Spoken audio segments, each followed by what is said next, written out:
What's upper Dub Nation? Warriors-Celtics coming up. I'm going to type in some stuff on Instagram. Let's see.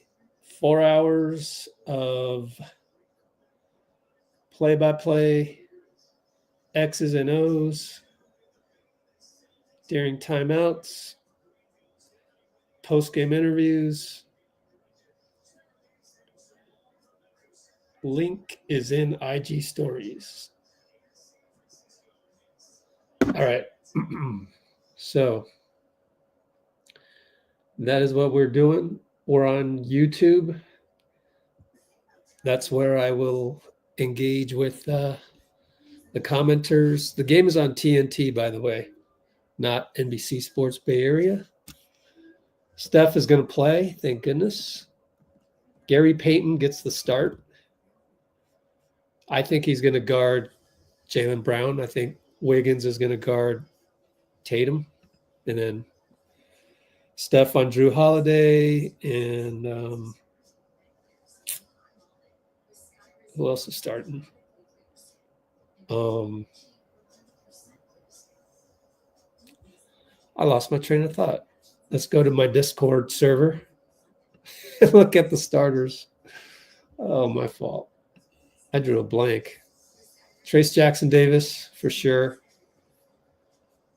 And you guys probably already know. Just scroll up a little bit. Elon Musk gave what appeared to be a fascist salute. Hilarious. We're the laughingstock of the world right now. Americans.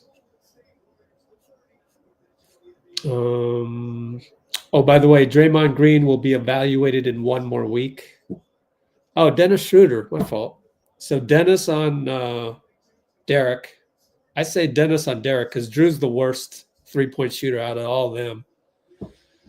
My fault. By the way, here is our Discord server. Make a little 3-second cameo. We're going to tip off real soon. My fault. Didn't get a chance to introduce myself to any new people. Oh, well, we'll come back to that. Change the date, Monday 20th. Pull up a box score. Look at the referees. Who we got? Referees. This is important. We're the only channel on the internet, the only platform on the internet that cares about that stuff. David Guthrie. He's mid, right? Ray Acosta. I don't like him. Inte Huang. Oh, my goodness. He's like a rookie. All right. We've already tipped off. My laptop is faster than my TV. Trace loses another tip. But it's the Porzingis. I forgive him. And he won last game. So we're underway.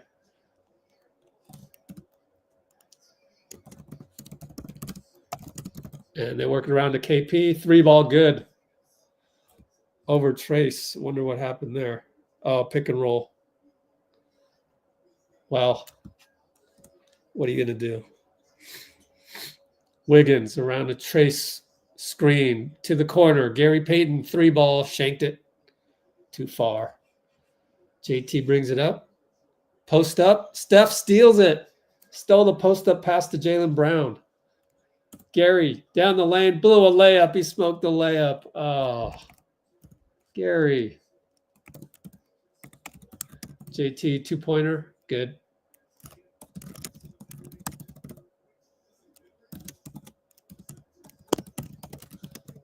Dennis gets a pass knocked away by Derek out of bounds. Smoke layups are turnovers. They're just like turnovers. Oh, and it's 8-0 according to the the box score that I just spoiled myself on because it's 5-0 on my TV screen. Wiggins for 3. Nope. Of course not, because that wouldn't add up mathematically now, would it? Derek White, right side against Trace, got the screen from KP. KP posted up, GP down low. Drew's holding it. We're going to go pinch post. Jalen Dennis. Jalen gets by Dennis. Kick it, Porzingis. He'll make that. Corner 3. So having trouble on defense already. Dennis for 3. Shanked it. Gary rebound out to Wiggs. Good job, Gary. Makes up for the smoke layup, maybe. Maybe not. Dennis, feeling it. 2-pointer good. Assist TJD.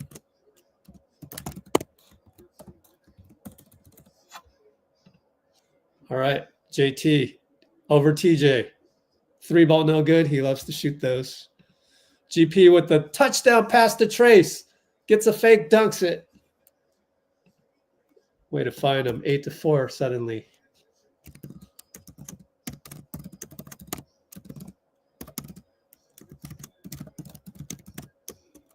4-8.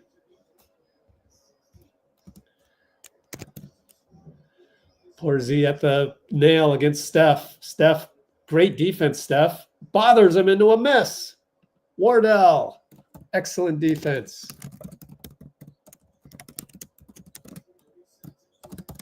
Dennis, stop and pop at the nail, good. 6-8, we're down. Derek and Dennis, left side. Jaylen trying to provide interference. Derek falls down. Dennis going to cause a jump ball. Way to go. All right, Dennis. Jump ball. Can he jump? How high can he jump? I don't know.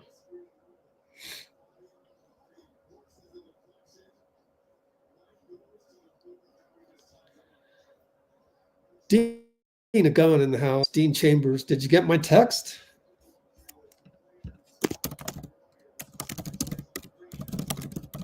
Well, Derek won the tip, and then Gary steals it from Jaylen. Steph on the run. 94 feet to Wiggins. Smoke a layup. He got his own rebound. Blocked by Derek. We've smoked 2 layups. Out of bounds on Brown, though. Dribbled it out of bounds. Our ball. Come on, guys. Come on.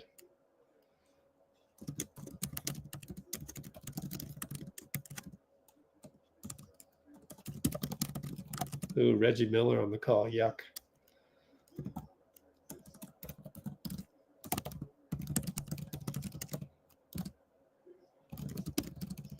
Inbound. Steph back to Dennis. Dennis comes around. Left open by KP. Couldn't find Steph. Find Steph. Baseline. Gary scores. So we didn't screw up on the smoke layup.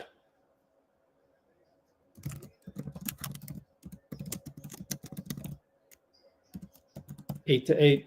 Up. Somebody lost Derek White. Kick it back up top. Jaylen at the nail. Dennis. Gary doubles. Gary steals. Jaylen gets it back. KP. Kick at JT. Never saw a 3-pointer he didn't like. Missed it.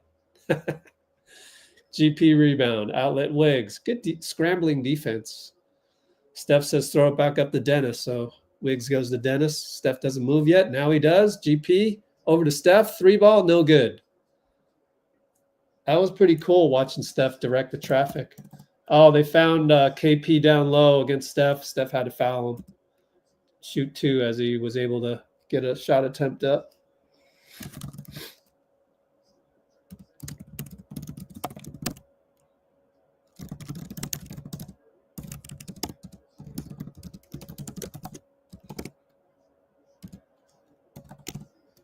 Porzingis at the line. Good to see Porzingis healthy, by the way. I don't know that we've seen him play in a long time. When's the last Warriors game? Did I forget something? I don't know. When's the last Warriors game we've seen KP healthy?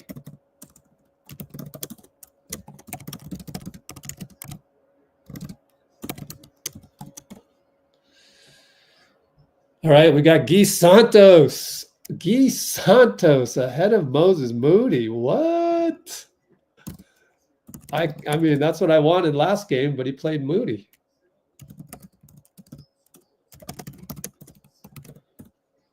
Steph gets a handoff. Trace, 3-ball short.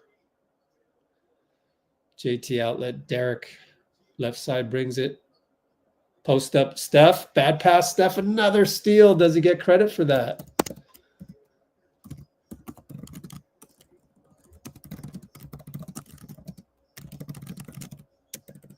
We'll post up Wiggs. Derek Out to Gee. 3-ball over Tatum. Short. No, I mean long.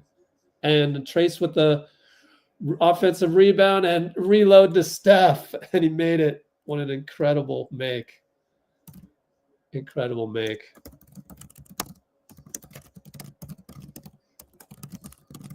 Like 0.5 seconds in the dip. But Derek White hits a 3 right back. We are down 11-13.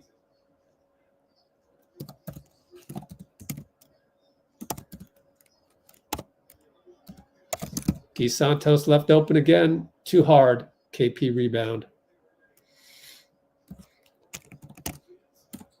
Derek right side. Don't help that, Gee. Oh, foul on Dennis. Dennis ain't going to take any of that from Derek. Look at Steph with the 0.2 second shot. 6:24 to go, timeout. Exciting game. Oh, okay, Dean.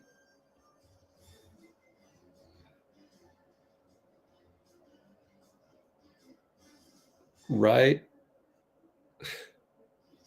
I would have loved for Wiggs to go with bad intentions on that layup attempt and tried to hammer it down. Instead, says Kimbo.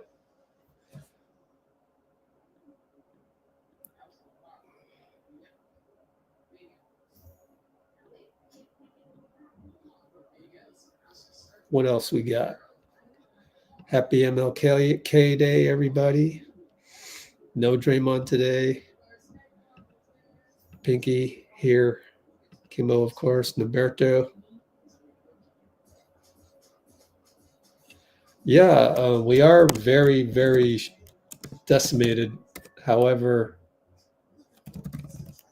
as I discussed last night on the film study and BTS Live, I think we actually match up well against Boston. Knock on wood. Like just looking at the types of players they have and the types of players we have. Granted, we're much smaller than them, but same type of players. Other than Porzingis, obviously.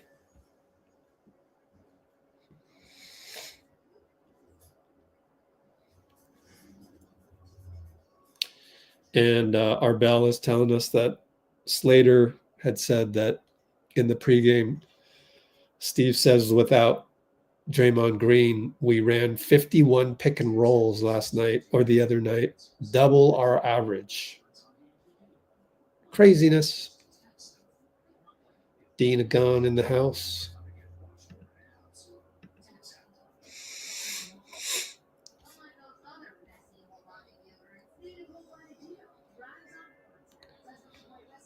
Sister Agnes in the house says, basically, congratulations, Arbel. Your Buffalo Bills won. Bad foul. I didn't think it was bad.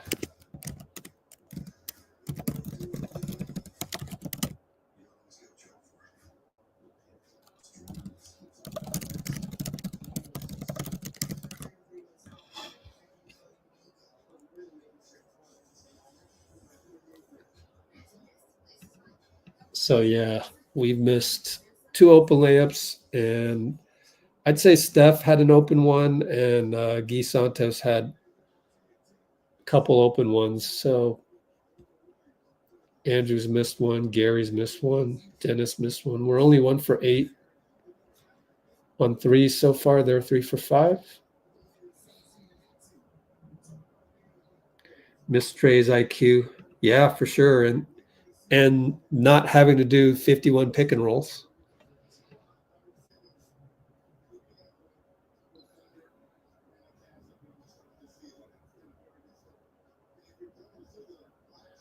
All right, we're back to action.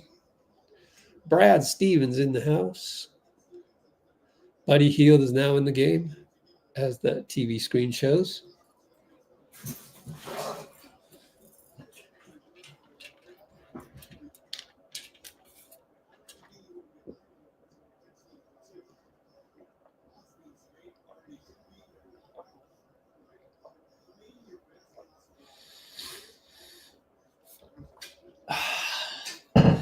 Don't know what we're waiting for, but we're waiting.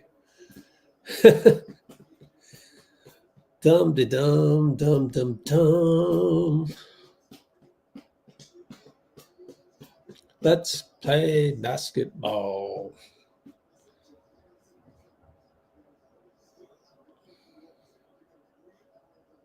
Doing some kind of tribute or what? Let me check Discord. Let's check the raw feed just in case. Wow, there's so many. Jump to the present. No idea what's going on. Anyway, post up KP. Moody's in there. And KP in and out on the hook, jump hook banker. Throw ahead is nearly a turnover. Buddy gets it back. Finds Gee for a dunk. We got lucky. Broken play. Basket. Wow. 13 apiece. We'll take it. I don't really know what happened there. I think it was a bad pass by Steph. Jrue in the lane. Looney's there. Kick it. Al Horford. 3-ball. No good. Derek out jumps Steph, but can't hold on to it. Good job by Steph to bother Derek. Steph again. Playing great menacing defense.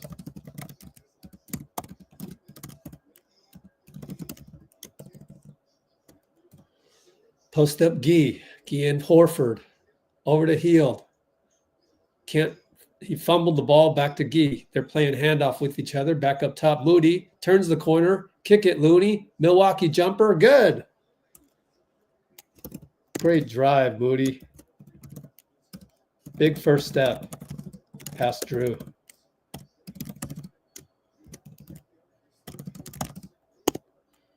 (15-13). Jaylen gets a head start, attacks, fades away, good. Classic Jaylen Brown move. Attack and then spin fade. Steph probing down the lane, fouled. Late call by Guthrie, I think it was. Somewhat late call, man. I'm just saying.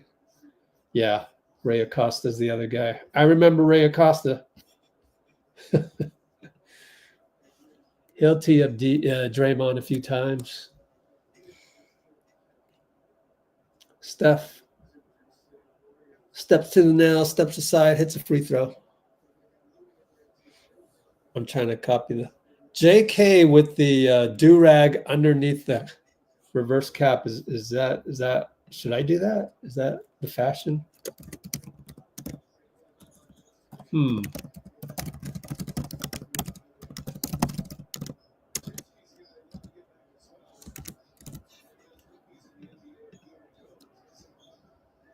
We got to do a poll on that one. Jrue and Moody. Jrue loses it. Moody, great defense. Jrue attacks Moody and scores.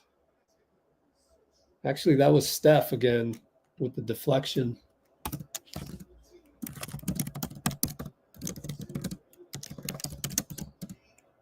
$17 apiece. Steph to Looney. Milwaukee can't hang that long. Smoke the layup.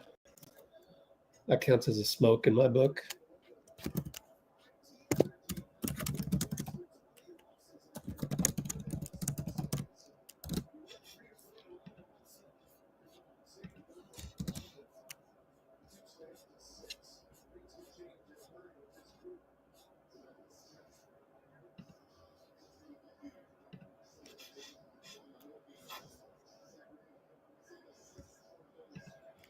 All right, Jaylen Brown over to Peyton Pritchard. Goes by Looney. Alley-oop Cornette. Man, only Peyton Pritchard can execute the slow guy to slow guy dunk, huh? Peyton Pritchard. Buddy back to Steph. Hash mark 3 over Jaylen. No good.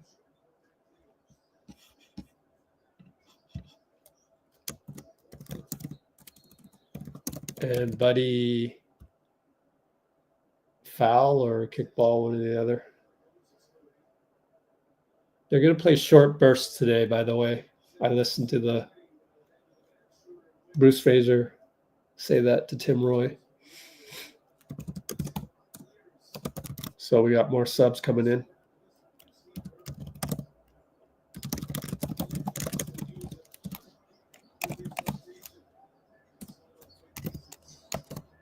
Jaylen for 3, back rimmed it, long rebound, Horford out to Peyton, Pritchard that is. Moody and Jaylen, bye-bye Moody. Jaylen, reverse layup, good. Too easy.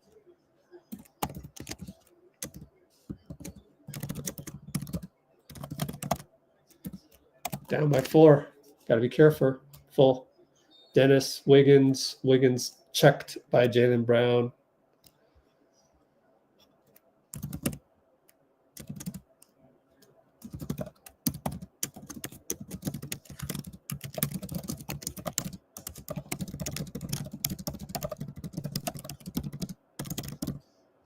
They're doing the short bursts on the subs for more energy, by the way. Dennis.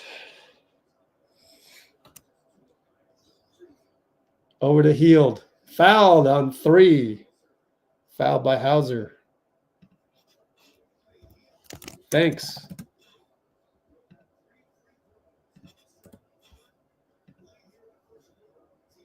Are they challenging this or no?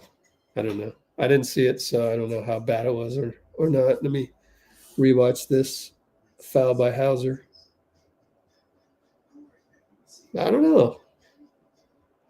They might be challenging it. Let's look at the play-by-play.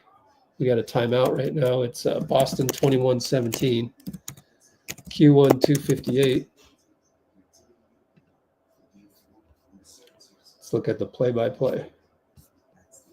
Would it tell us if it's a challenge? Nope. I think it's just a regular timeout. I don't know. I saw the I looked at the regular speed play, and I couldn't tell if he fouled him or not. I guess I could clip it for you. Why not? Let's take a look.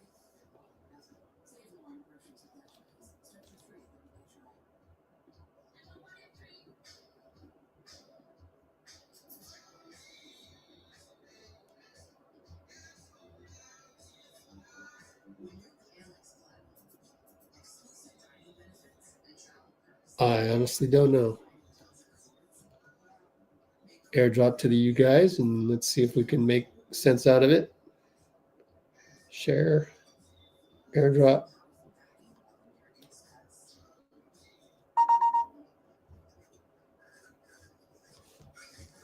Let's take a look at it.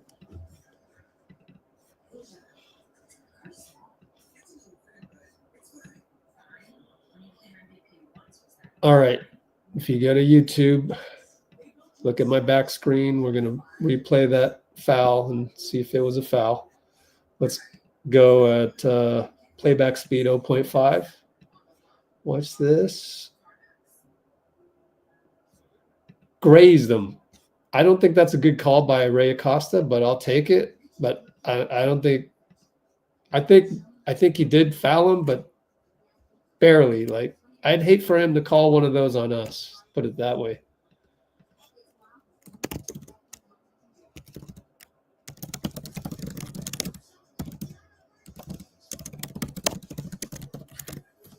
Let's update the play-by-play just to check and see if there was anything there or not. Nope, looks like just the Boston timeout, so they're not going to challenge that, or I don't think they will.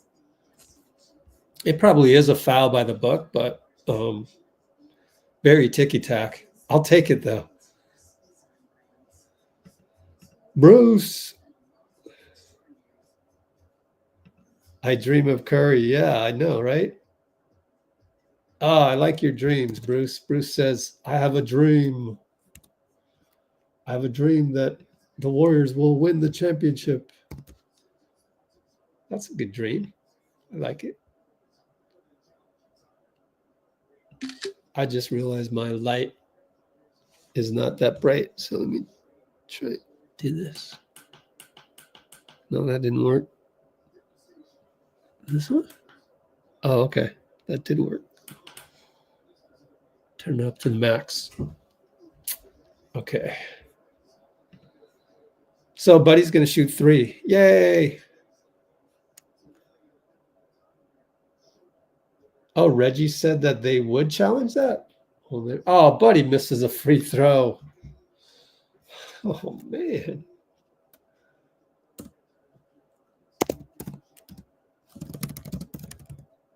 Makes 1.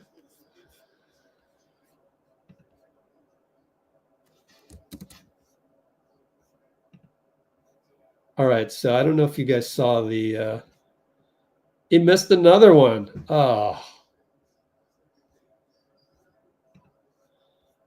Did you see the JK with the do-rag? Anyways, we'll come back to that. Wiggins steal, bad pass JT. Bad entry pass. Hield for 3, missed it. Trace, nope, Cornette. Oh, Moody. Moody stole it from Cornette. Oh, and then throws it away. What are you guys doing?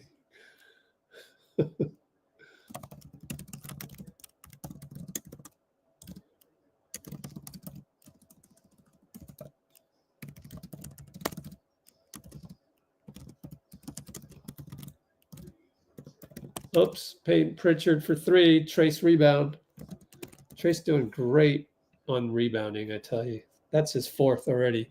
Dennis fake a 3. Over to Buddy, over to Dennis. Entry pass. Trace, Cornette.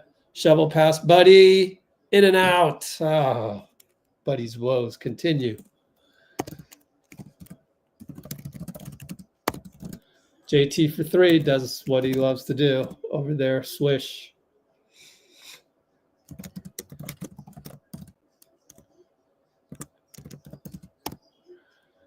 Wiggs back out Dennis.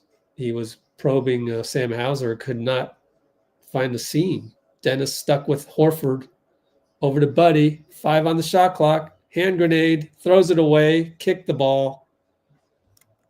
Ooh, looking ugly here.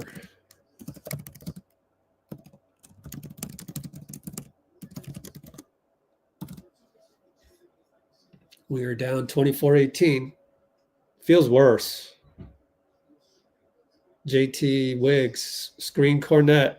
JT, in and out dribble against Trace on the switch. Fade away baseline. In and out. Cornette fights over Wiggins. Got it.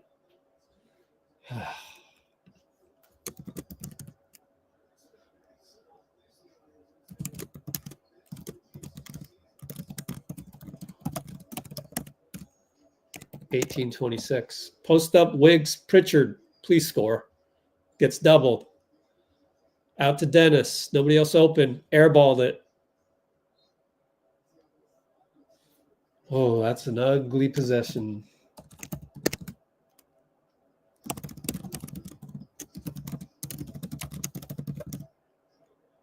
Everyone stood around.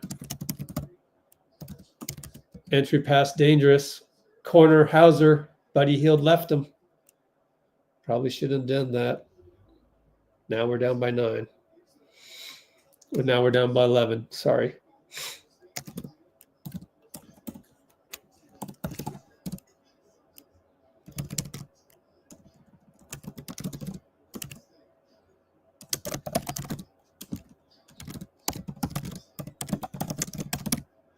Dennis, slow offense here with Steph on the bench and no Draymond as well. Dennis loses it. Loses it completely. Inte Huang corrects the wrong call. Looking ugly.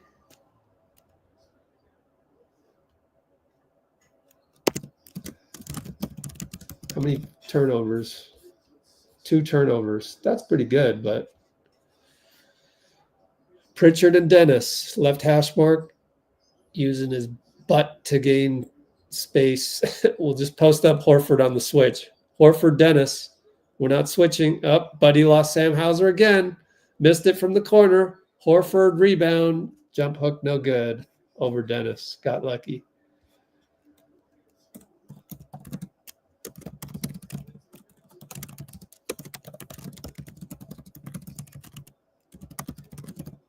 So ended with a 14-1 run. 29-18, Boston. Only 18.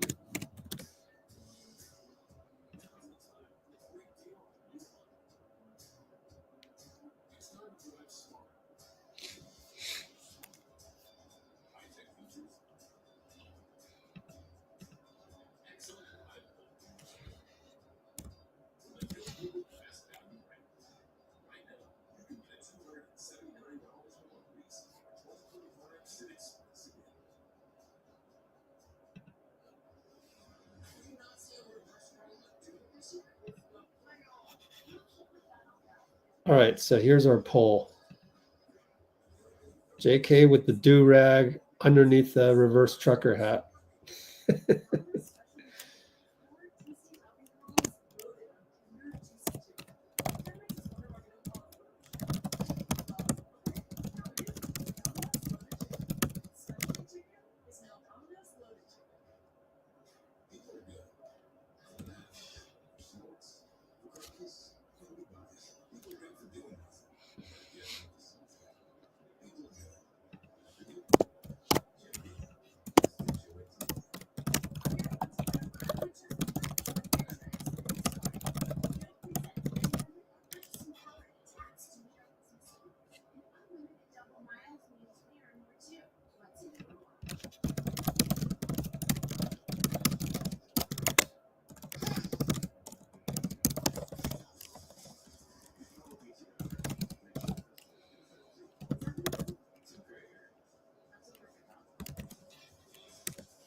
There you go.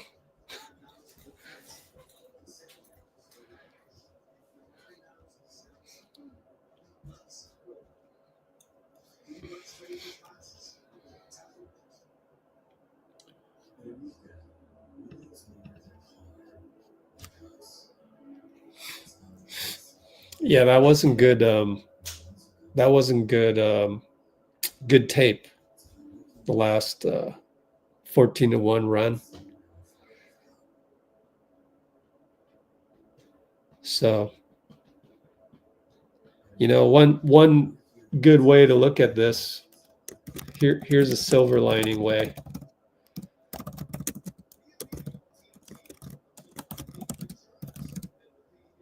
Let's just keep it. Let's just keep it to one possession. Worst case, whenever Steph is on the floor. That's a good, you know, lowering of the expectations. As I've been saying this whole time ever since Kuminga went down, this is not really our team, you know. We don't even have Pods, we don't even have Draymond, so this is not really our team. And it's hard for me to get too judgmental about that, you know. Bunch of second unit guys, you know. Steph's back in, gets a screen from Gary, Trace back to Steph, and tries to find Gary in the corner, but the pass hits the backboard, turnover.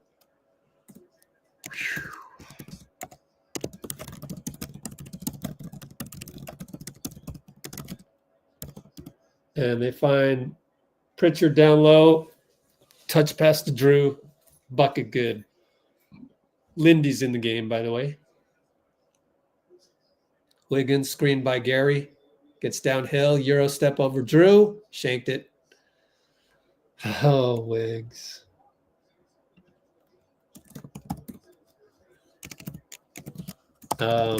Pritchard, Steph, back out to Jrue.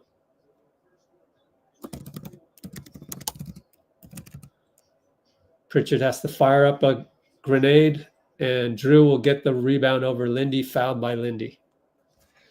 Let me rewatch that rebound. Did Lindy screw up, or is Jrue just overpowering him?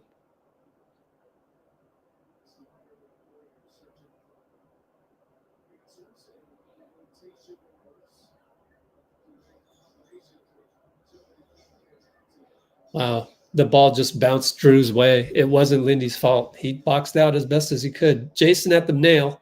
Fade away over Steph. No good. Looney rebound. Trying to pick on Steph. Lindy left side. Brings it to the middle over to Looney. Hash mark. Post up Gary. And Pritchard. Jrue shows. Kick it to Wiggs. 3-ball over Horford. No good.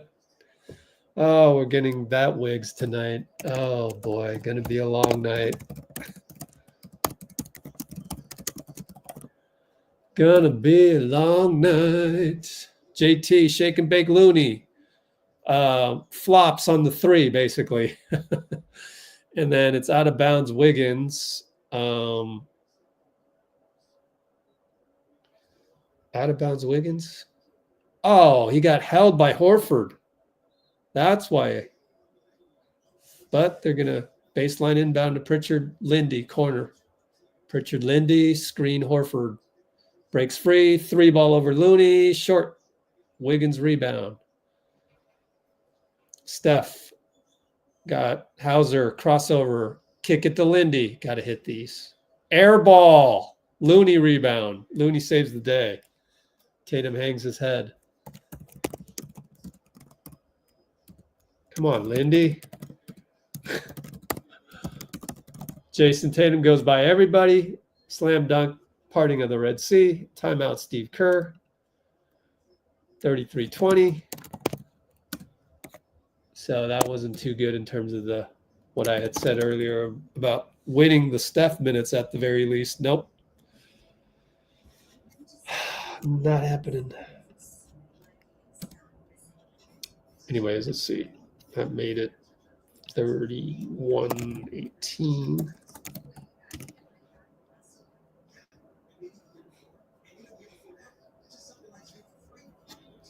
Let me look at that parting of the Red Sea.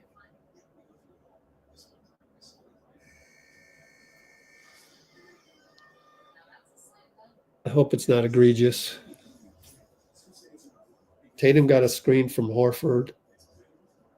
Looney wanted to foul Tatum, but it didn't happen. So it's a dunk. –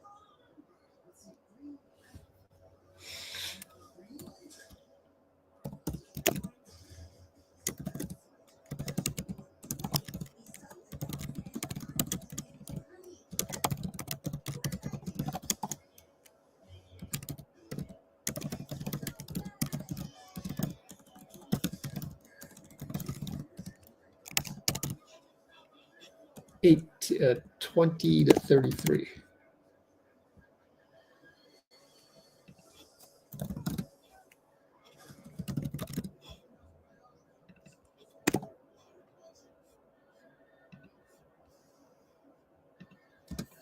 What was the end of the first again? 29-18.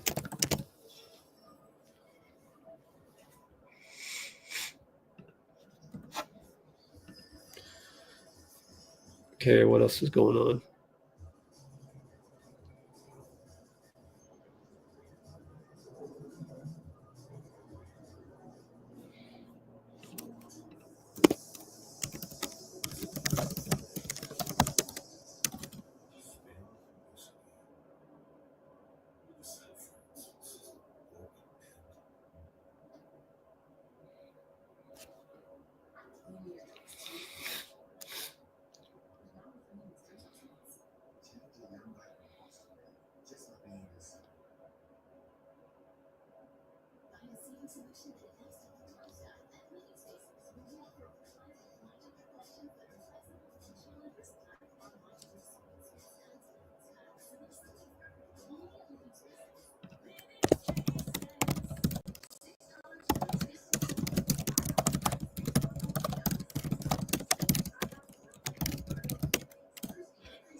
I don't understand the angst over us missing threes. A lot of them are coming on drives and kicks. So we are getting the drives, getting the kick, not hitting the three. We don't have an Anthony Edwards that will make the layups and stuff. Bad screen, Lindy. Peyton Pritchard holding his knee. Lindy can't believe it. So we run a play and immediately turn the ball over. So, it's like you kind of got to get used to it. This is the modern NBA. We're not going to pull up for mid-ranges as much as you want that to happen. It's not a function of, they throw the ball away, by the way. So they gave it right back. Lindy gets a chance to redeem. Nope, 3-ball, no good on the catch. See, that's again, drive and kick. So it's not making them. And Hauser misses a 3, out of bounds. Good job by Lindy to knock it off of Pritchard.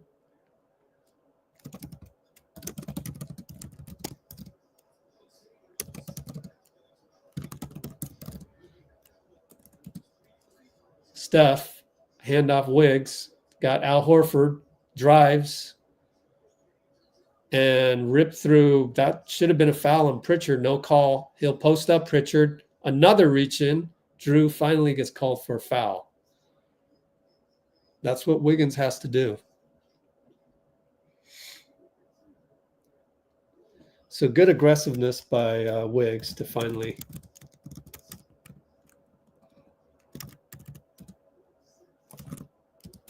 get some free throws out of this.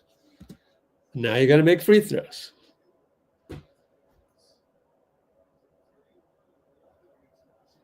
Hits. So that's what made us so much better when we had J.K. is the ability to get downhill.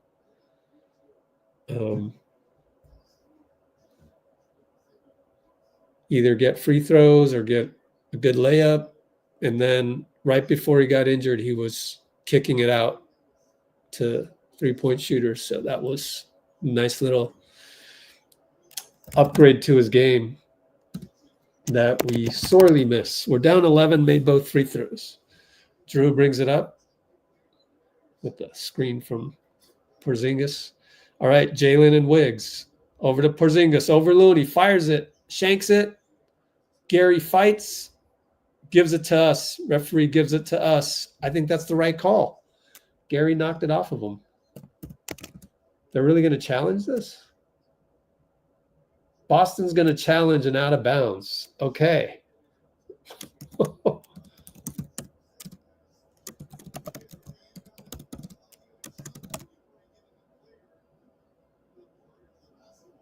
Oh, that is off Gary. I don't need to replay that. I don't need to do anything there. That's definitely going to be Boston ball.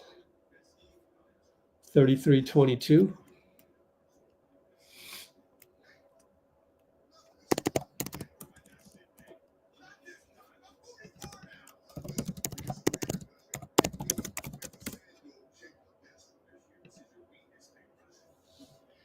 Anime not having a good day.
Mid-range is so easy, man. I'm gonna put Dean Chambers on the spot here. Am I really doing this? Mid-range is so easy though. The modern NBA game is drive and kick. Drive and kick, drive and kick, drive and kick. You can be as mad about that as you want. It's drive and kick. There are some exceptions. Dennis Schroder, DeMar DeRozan, and the like. Okay, Steph Curry. But if you don't have that ability, you ain't shooting mid-range because you don't have that ability. Lindy doesn't even have that ability, let alone why practice it when it's just not something that you bring to the game as a prospect. You only do that if you're DeMar DeRozan. So this is a result of me listening to some more coaches shows with various assistant coaches, what have you. It's just the way it is. Don't fight it. So we lost the challenge, or they won the challenge. My bad. Boston won the challenge. Not a surprise. Porzingis tries to force it to Jaylen. Somehow it got there. He's going to post up Wiggs. Tough fadeaway. Boston doing that. I'll take the difficult shot, but then it's a foul on Dennis Schroder. In Huang calls a foul on Dennis against Pritchard. That's a tough matchup, but it's kind of cool to see Dennis versus Pritchard.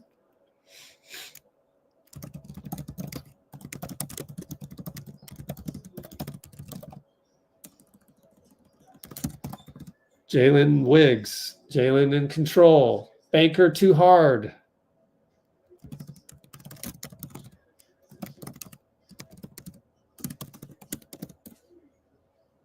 Wiggins for 3 over Porzingis. No good. Looney knocks it. Hauser's going to get to it, though. Looney runs back.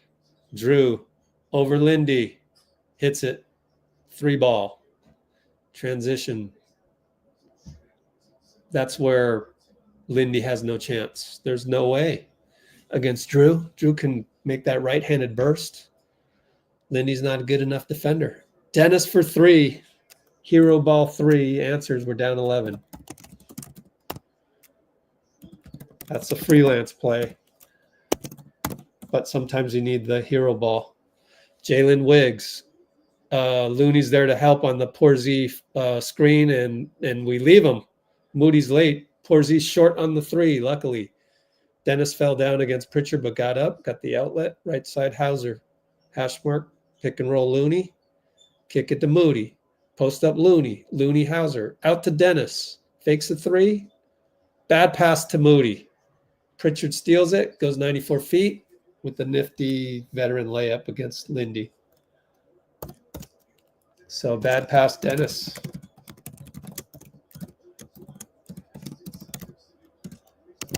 Dennis down the lane. Jump shot, or jump push shot. Blah. Not good. Pritchard and Moody. Attacks left side. Moody stays in front. Pritchard uses his body. Hits it. What a crafty veteran, man. He's making Andre Miller plays, man. That's not fair. I don't want to see Andre Miller. He killed us, even though we won the series in 2013.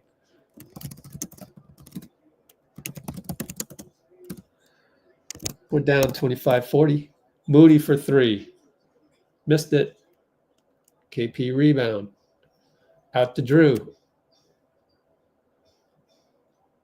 Jrue and Wiggs. Wiggs keeps in front. Jaylen Brown down low. By the way, Steph's been on the bench this whole time. Hope he's all right. Better check Discord next time out. Pritchard with the hero ball 3. Amazingly missed. Moody long rebound. Wiggs against Pritchard, who gambles for the steal. And then back to Wiggins in the post. Rises. Porzingis blocks him. Couldn't draw the foul there. Pritchard down to Hauser. Good job by Lindy to anticipate the pass, deflects it out of bounds. And it'll be Boston ball. And they're going to sub out hockey subs here for the Celtics.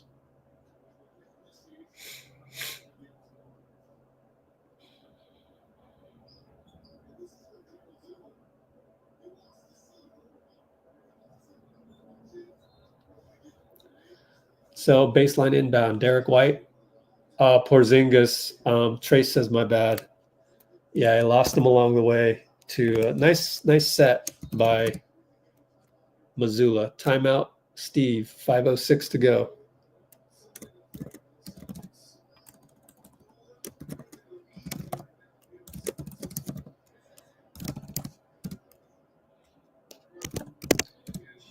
How much time's left? 5:06. 33:22 becomes 42:25, just like that. I had a feeling I would jinx it right when I said I thought we matched up well, but so much for that. That was actually with Moody in mind as a starter, but he didn't start. So, oh well.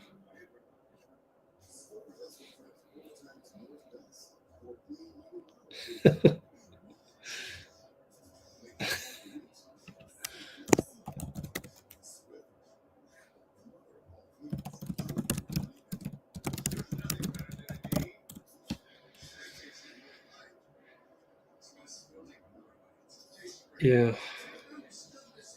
Yeah. So I appreciate you, Kimbo. When we're doing some good stuff, people don't comment. But when we have a rough stretch during the game, it's faster than flash in here with negativity. Yeah. Sun's getting blown by the Cavs. Oh, they got Steve mic'd up.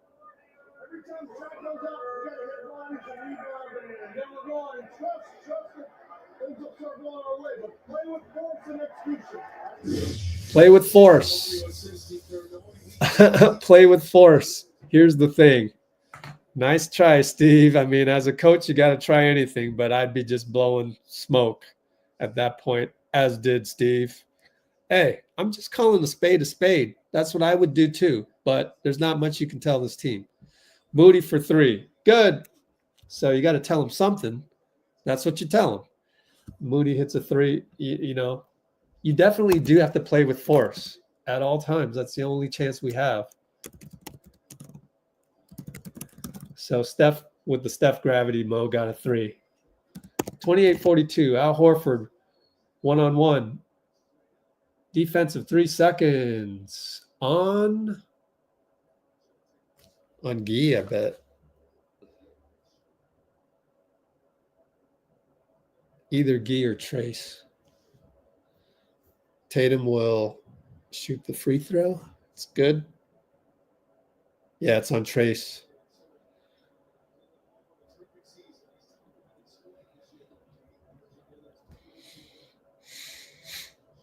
Tatum side inbound. Uh-oh, Jaylen Brown's posting up Buddy. Okay, still working on it, but gets out of there. All right.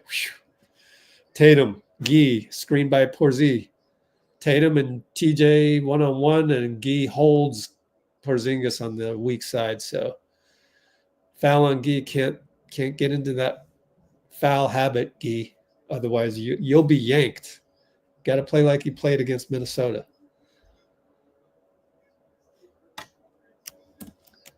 Post up, just as I said, Jaylen on Hield, and they went there. They have too many weapons. Moody gets past Al, handoff Buddy. Goes up for 2, jump hook, no good over Al. Nice try, though.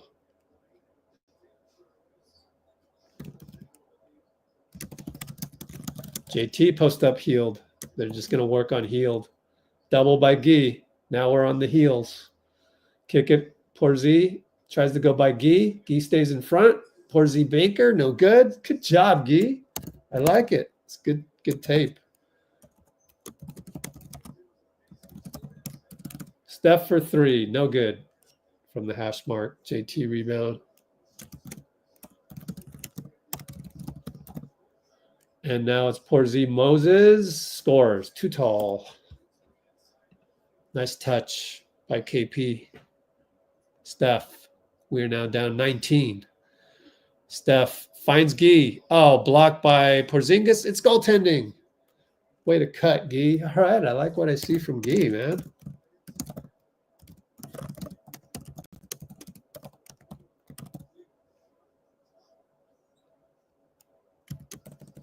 That's an unsung play. Good cut by Guy. Down by 17. Up, 3-ball JT, of course. Never met a shot he didn't like. Moody rebound. Sometimes it helps us, sometimes it doesn't. Steph turns the corner on White. Layup. Good. Bye-bye, Derek. Wow.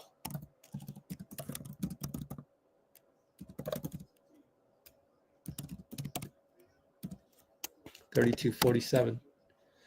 Entry pass gets knocked away by Buddy. Here's another entry pass. Uh-oh. JB. Buddy. Moody doubles. Find Horford inside. Out to KP. 3-ball in and out. Moody rebound. Good closeout, Gee. Buddy. Finds Steph. Steph down the lane. Scores again. Timeout, Missoula. Timeout, Missoula.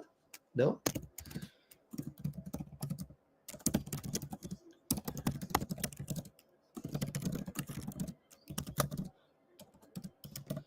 KP way out there. In and out. Missed again. Gee, good. Box out of JT.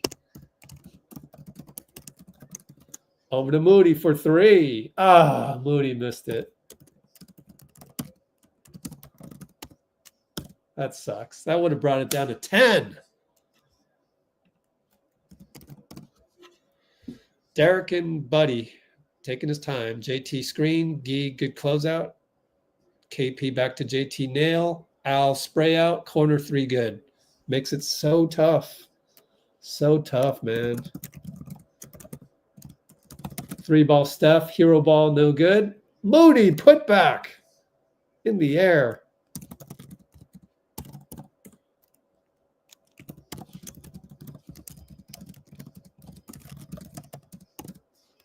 $36.50 down 14. You get it to 10. That's not bad. Derek and Buddy. Screen Jason. Switch Gee. It's going to be Jason and Buddy again at the nail. Oh, boy. Taking his time, taking his time. We'll do the more difficult fadeaway Kobe style. Why not? It looks pretty, right, Jason? Looks prettier. All the purists like myself. Trace Jackson Davis on the roll, Buddy. Nice pass. He got fouled by Porzingis. How many fouls on Porzingis? 2? No, 1. He leads them with 12 points. Trace is going to go to the line. Got to make free throws. 51 seconds left.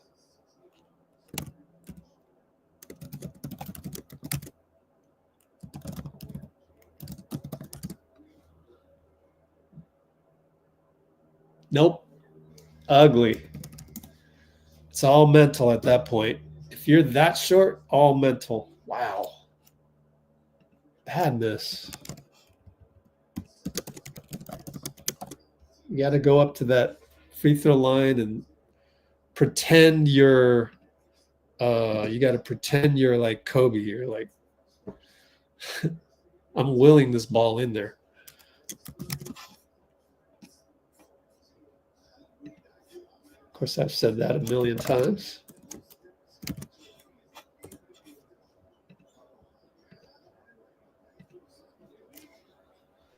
JT left side, never met a shot he didn't like, and that one kills a roach on the other side. Steph brings it up. Got a rebound out of that. High screen Trace, roll Trace to the nail, kick it Gary, handoff Steph, 3-ball short. Gary steals a rebound from Jaylen. Inside to Trace. Trace dunks it. Gary steals a rebound. 18 seconds left.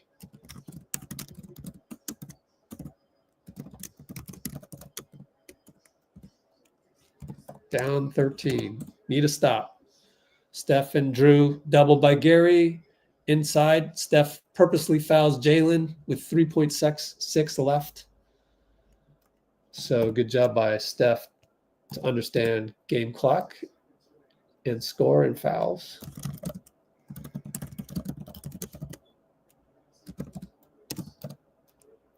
.6 to go. Sub out Al Horford. Bring in KP again. All right, JT and Wiggs on the side. They want to post up Jaylen with Gary. He does. Turns around, scores. Well, Gary did what he could, just too small. 1.3 left. Dennis going to fire from 3-quarter court. No good.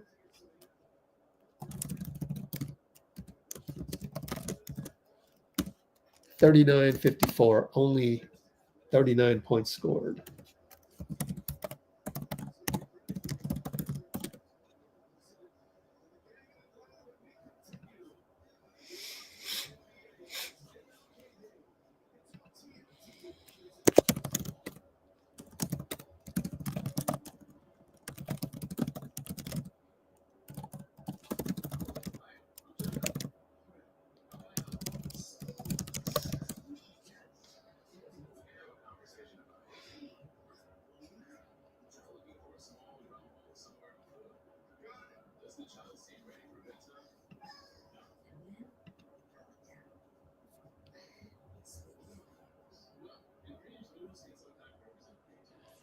Yeah, good news. Not too many turnovers. That's true.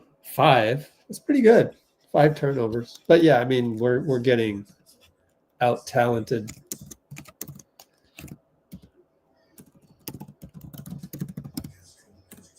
That's the good news. Only 5 turnovers.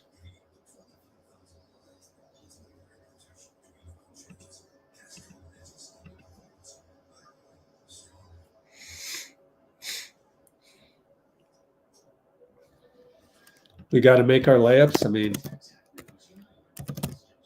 it's easy to say, got to make our layups when our average height is 6'4" in the lane versus one 7'2" guy, and the rest 6'7" or 6'4" to 6'7", right?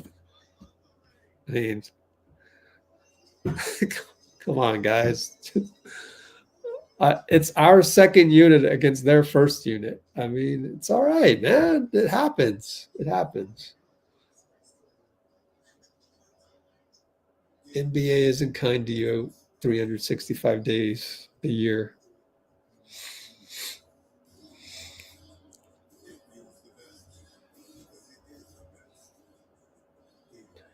Yeah, definitely need Wiggs to step up. No doubt about that. Right now, he's at 2 points. Ooh, wow. 0 for 8, 0 for 3. Ouch. Let's do a Jimmy Butler poll. Let's do it right now. Just for fun.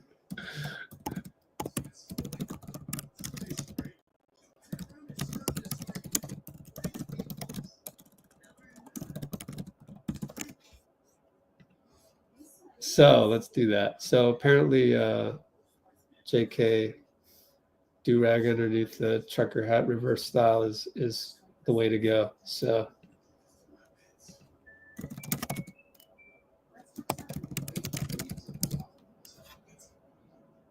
who would we trade again? What was here's the 3-team trade.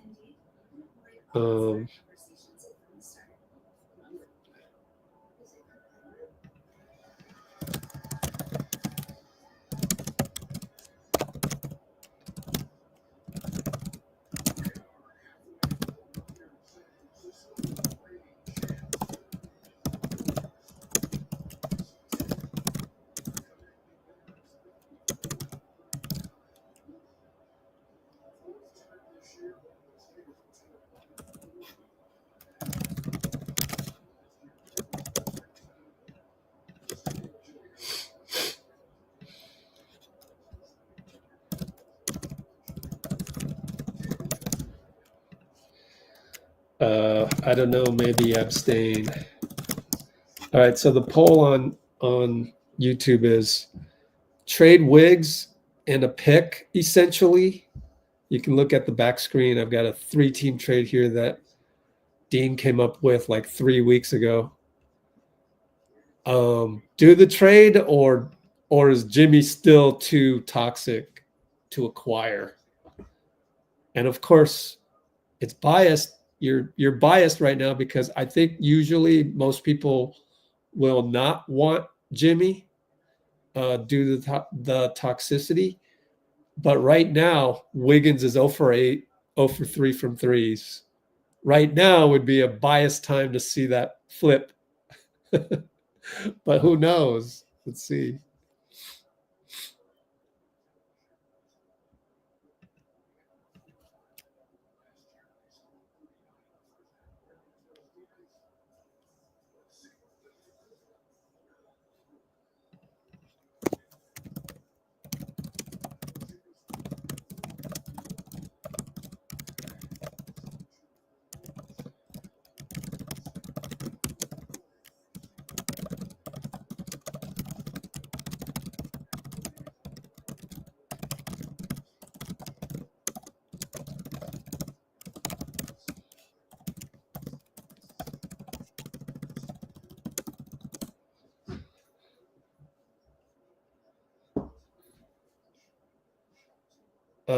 Wiggins getting Kristaps Porzingis in front of him is not necessarily a mismatch.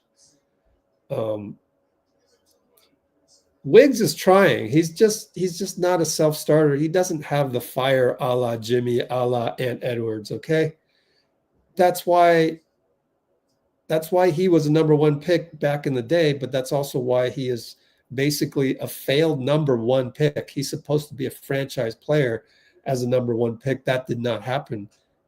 Does he have a ring? Does he have a ring that he deserved? Does he have an all-star nod that he deserved? Yes, but the reason why Wiggs versus the Boston Celtics is not a mismatch is because Wiggs against KP, well, you've got Jason Tatum lurking in the paint, ready. I mean, it'd be nice if we had another floor spacer out there and we had another guy that could maybe get downhill or something, but we don't have that. So if you're going to ISO Wiggs on Kristaps with this squad, I just like the only threat out there other than Steph would probably be Buddy, and you're probably okay shading off of Buddy right now. It's like I don't see any mismatches. Like, I gotta strongly disagree with that assessment. Like it's not suddenly a vacuum where it's Wiggins against Kristaps Porzingis on a playground one-on-one. It's the whole Celtics team. Give them credit. This is one of the best defensive teams ever assembled.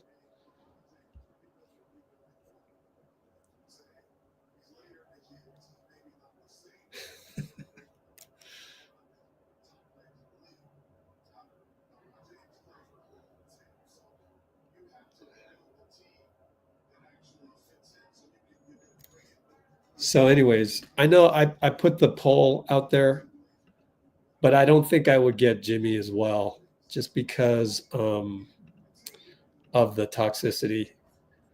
And really, when we had the guest Minnesota Timberwolves fan on here, Dan Charpentier, when we had him on here, and even he is rolling his eyes about Jimmy Butler from eons ago when he was a Minnesota Timberwolf. Whew. Yeah, I don't know. I don't think we can get Jimmy, man. It's going to fracture the culture, I think.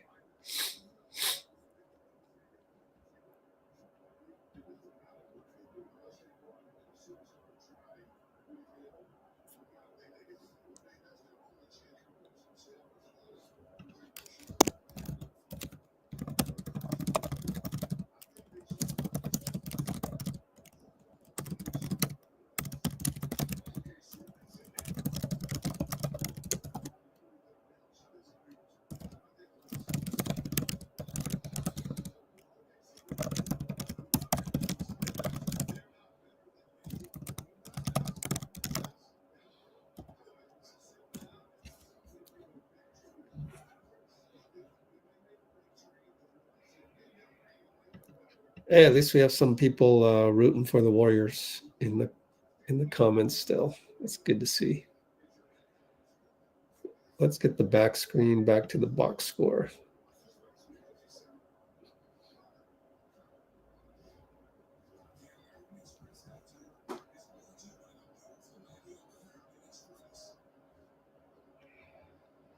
Wiggs need to erupt. Yep, he does. It's tough, though. Nobody else is hitting threes. Wow, we're really 3 of 24 on threes. Ouch.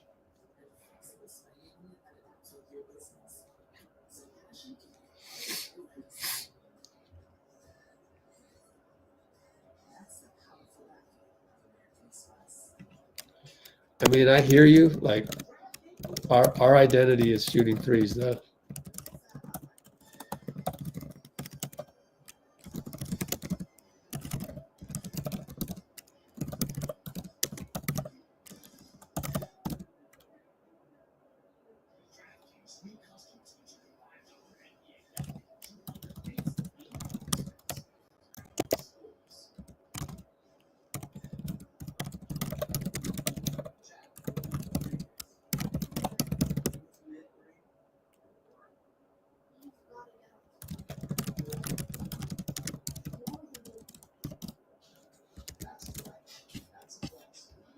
So you guys want more layups, you want more mid-ranges. It's like I'm trying to tell you that's not happening. It doesn't fit the physics of the Warriors. It's like I don't know why you keep asking for that. I know it's a nice pipe dream. I mean, I get it. It would be great if Dennis Schroder had 30 with 16 points off of mid ranges and the rest from the free throw line, et cetera, like that. We're just not built that way. You got to understand the ecosystem. And the problem is that you can't just change identities just like that with the personnel that you have. I don't expect Lindy to suddenly take guys to the rack with layups. Like, that's not happening. Let Lindy be Lindy. Let Buddy be Buddy. They're 3-point shooters. I mean, Wiggins is a complimentary guy. We're missing some guys. And so, be nice to have Draymond there to do that little action with Steph, get them on their heels, get other people open. Then you can cut all that. But you guys want us to beat guys and score layups and shoot mid-range shots. That's not us. It's just like, stop it already. Come on. Like, what? Literally, I want you to understand this is the only channel, the only platform on the entire internet that understands that. And yet I'm seeing some misunderstanding of that. But like, that is the Warriors culture. That's what we do, Steph and Draymond action, kick out. And then we added another dimension, which was Kuminga can get downhill almost anytime he wants. Let's integrate that. 1-2 punch. But he's not here. So, I mean, what do you expect? My expectations are pretty low on this. So I'm not really affected by being down 15 to Boston, by not having mid-range shots, by missing layups. I'm not affected by that because that's not how we play. How we play requires Draymond and J.K. and all the stuff with Draymond and Steph together, causing the gravity, which then you can get a back cut from Wiggins, back cut from Gee, back cut from J.K. Steph goes to the bench. You can do Dennis to J.K. inverted screen, Buddy to J.K. inverted screen, even won us a game. We can do all these little things. Can't do that tonight. And so, like, for us to suddenly become excellent layup kings, Gary Payton hitting layups here and there. For someone other than Dennis to get a screen, get open from the mid-range and hit a shot, like, I mean, that's not us.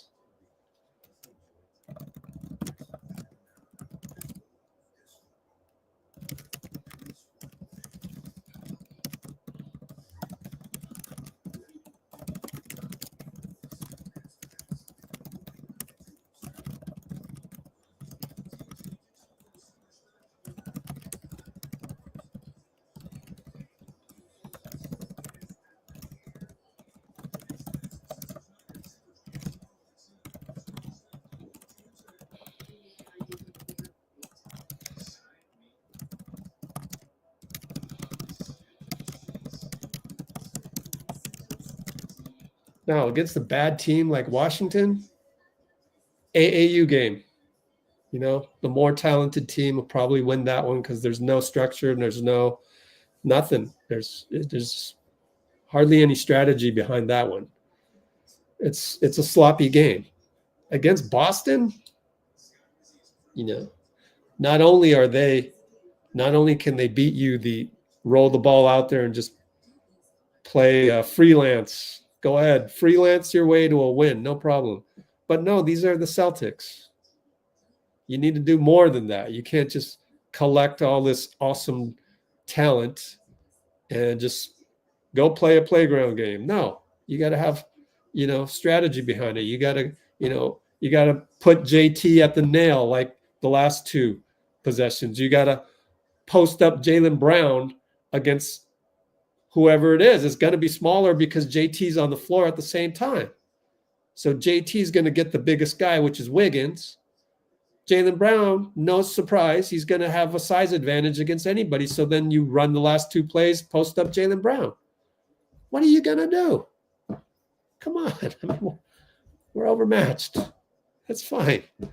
Let's just try to,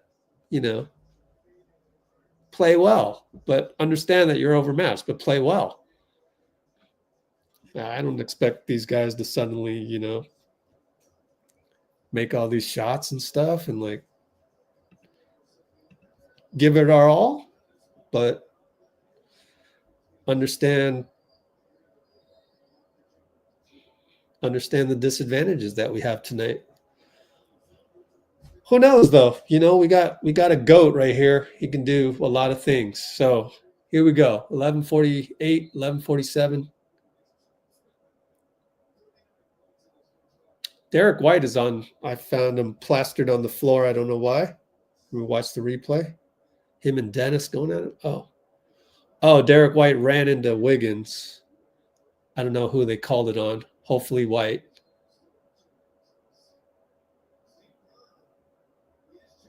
Nope, they call it on Wiggins, so Steve's going to challenge this.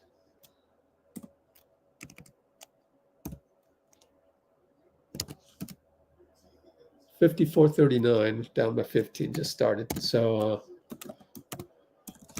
Steve is calming down Wiggs.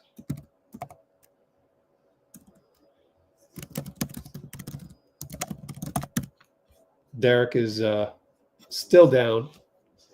Let me watch the replay and I'll clip it for you guys since, we need to start talking about something else. So let's focus on something else.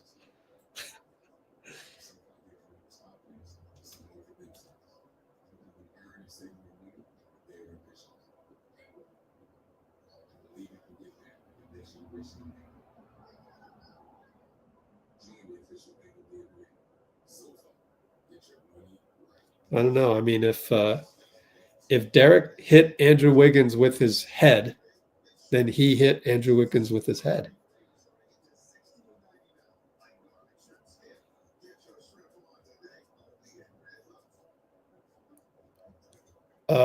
This is tough. I don't know.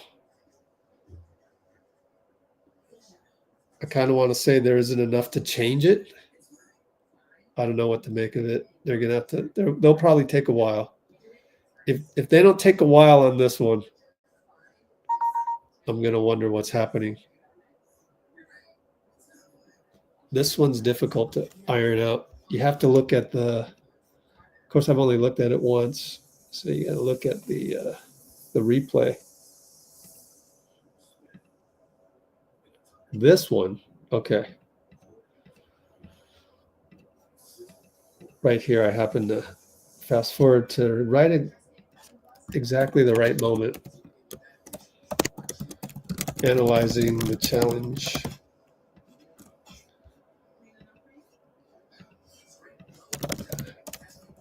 Analyzing the challenge.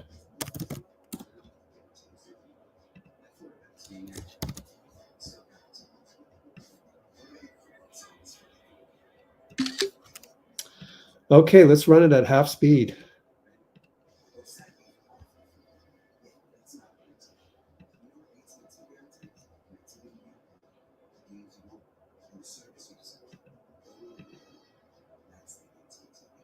That's got to be a foul on Derek. I don't think Andrew did anything wrong, right?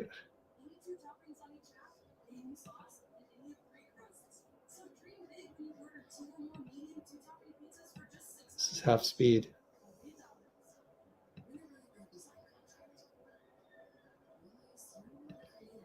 I don't know what to make of it.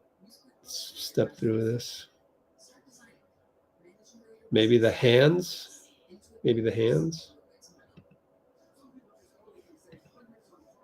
I don't know how you can call that an Andrew. The problem is they made the call on Andrew, and I don't think there's enough to overturn that. Unfortunately. Oh, successful challenge. Oh, yeah, because Tatum pushed Wiggs into him. Thank you. Foul on JT. Way to go, man. Good job, Steve. Wiggins, fadeaway, good.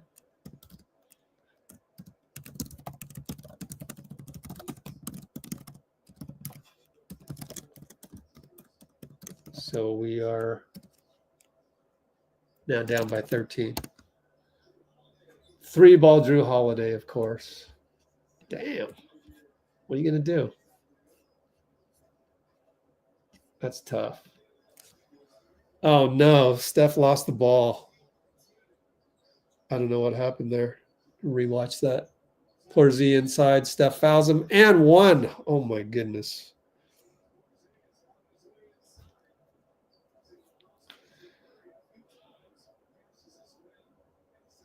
Nice and one by Porzingis.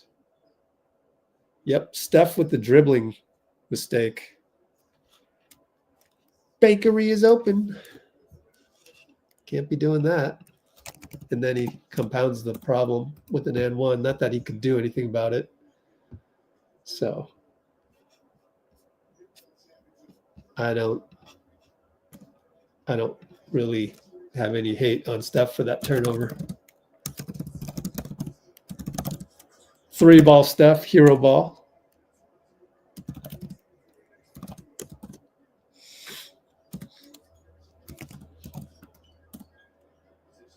Jaylen and Steph.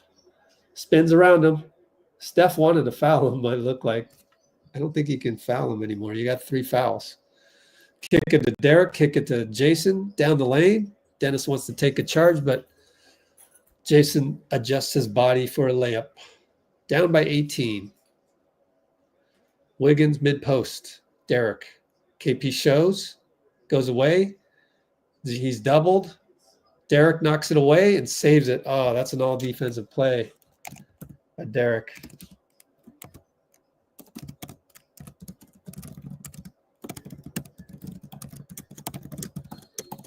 Steph is going to foul Jaylen Brown. That's his 4th.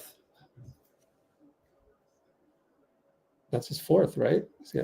Or is that his 3rd? Oh, no, it's a foul on.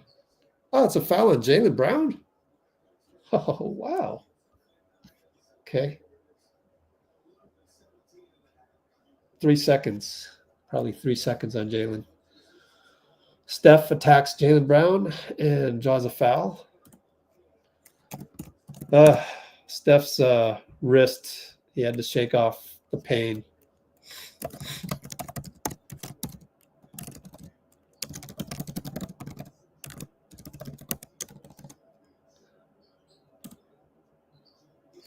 Steph, Derek doubles him on the inbound sideline. Gary drives and Jrue knocks it out. Baseline inbound, right in front of Inte Huang. Wasn't going to call that foul.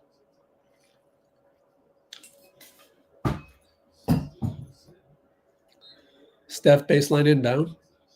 Out to Trace. Jaylen holds him. Switch over to Derek, holds him. Goes around, curl.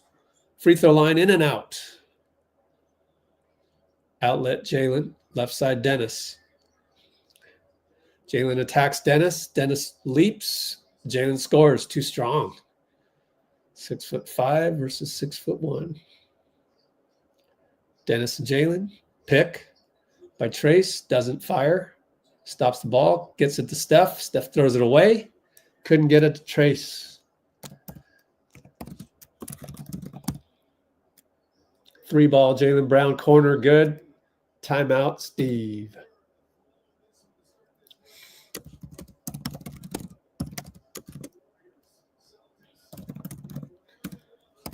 Down by 20. 9 something to go. 23, my fault. 23. They didn't update it until after I looked away. First 3 minutes of the third quarter, and they have gone up by 23. That's a +8, I think. What was halftime? Halftime was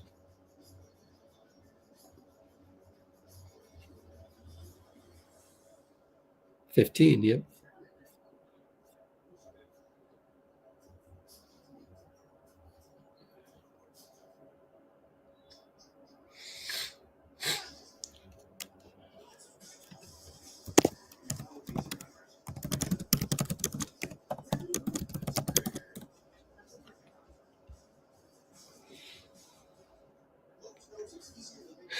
There's the fire?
Oh, yeah. Pinky called that bad screen, or the screen foul, actually, on JT.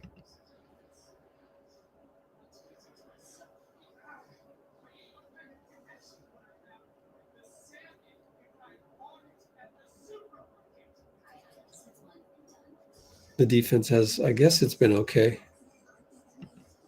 I think we're just overmatched tonight.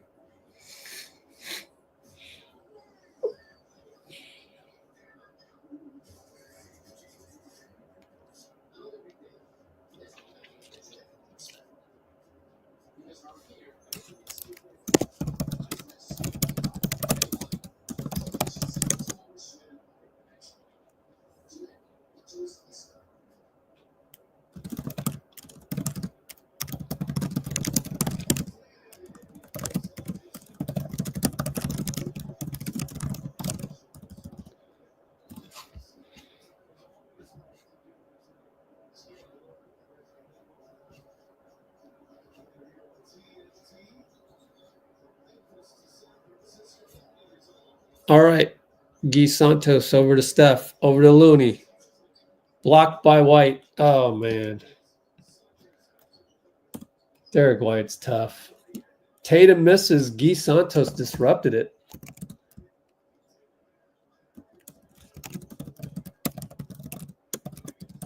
Wiggs for 3, no good. Good hustle by Guy, but Porzingis got the rebound. Yeah, I still disagree with some of the comments that I saw earlier. Jaylen rises. Wiggins, it should have been a jump ball. 3-ball JT missed it. Great defense, Wiggs. Yeah, our defense is holding up. And then White steals it from Wiggs.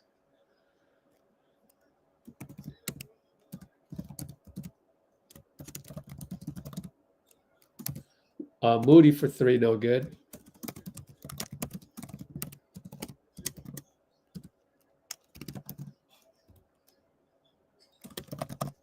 All right, Jaylen Brown. Guy's there to help Steph. He's at the elbow. Just taking his time like it's the playground. Banker, good. Too powerful.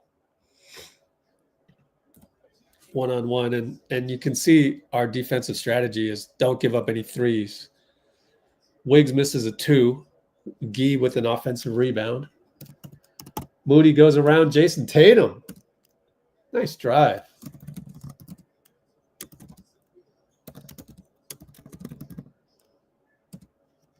$46.71. JT goes past Looney. Tried to pinch him. It didn't work. Too big. 6'8", 6'9". Steph, hero ball over Porzingis. Shanked it. Guy, another rebound. Out to Steph. Wow, Guy. Throws it to Guy. Looney pummels Jaylen Brown, though. It's a foul. Tried to screen for Guy.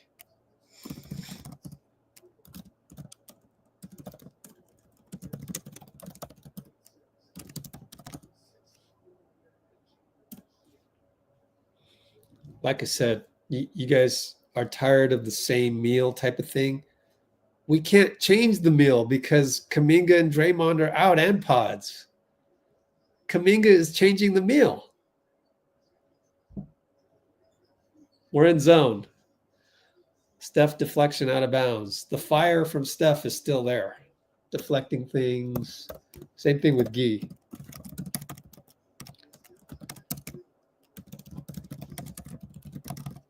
Keep fighting. 17 is not that much in the NBA. Porzingis, JT, handoff 3. Good. Now it's 20.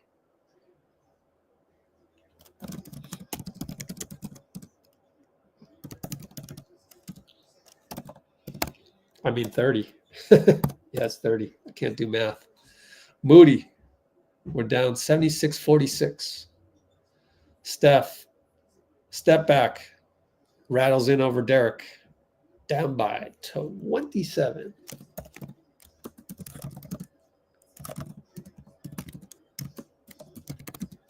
$49.76.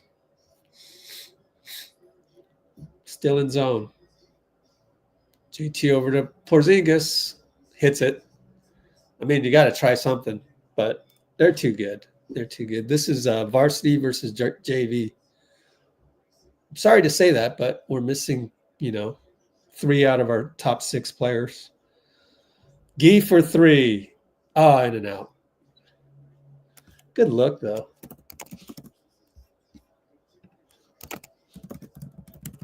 And then Gee knocks it away from Jrue. Another outstanding game by Gee Santos. Steph right side. Jrue Holiday. Screen Looney goes away. Rolls. Looney. Pump fake. Foul call. Inte Huang gives us the call finally. Down by 30. Looney to the line.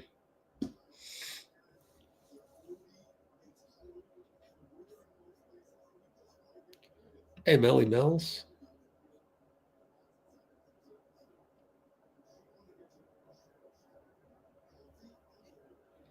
Yeah, I would probably sit Steph. I think most of us would say that.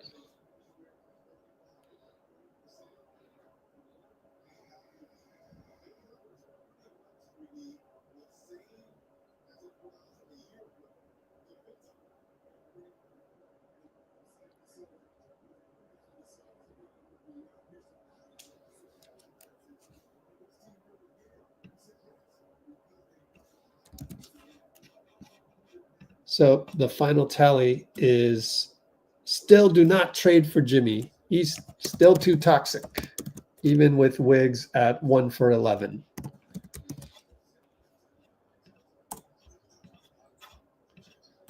I don't think I'd do it either.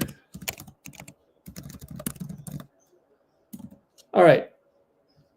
I guess we're down 29. So Looney missed a free throw again, didn't he? Yes, he missed a free throw. 7 for 11.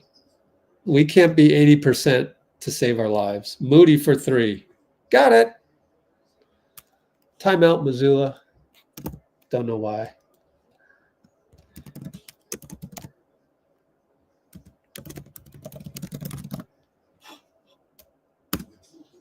$53.79.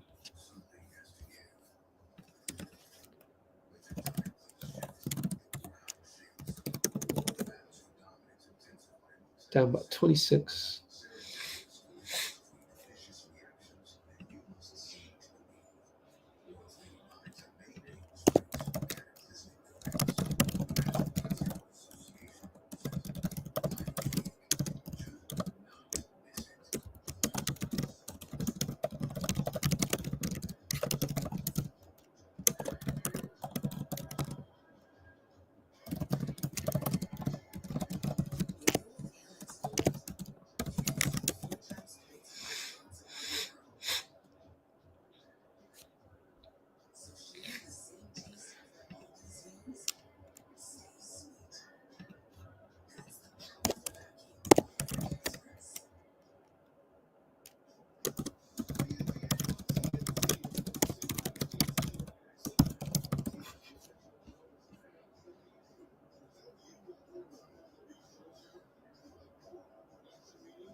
Yeah.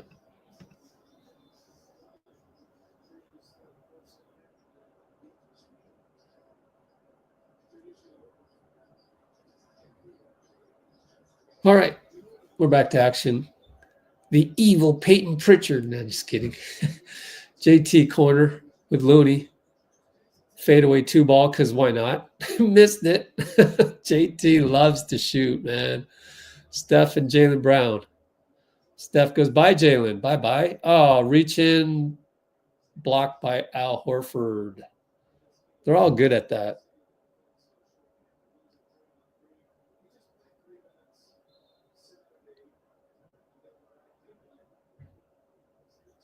And Buddy Hield on the baseline inbound play.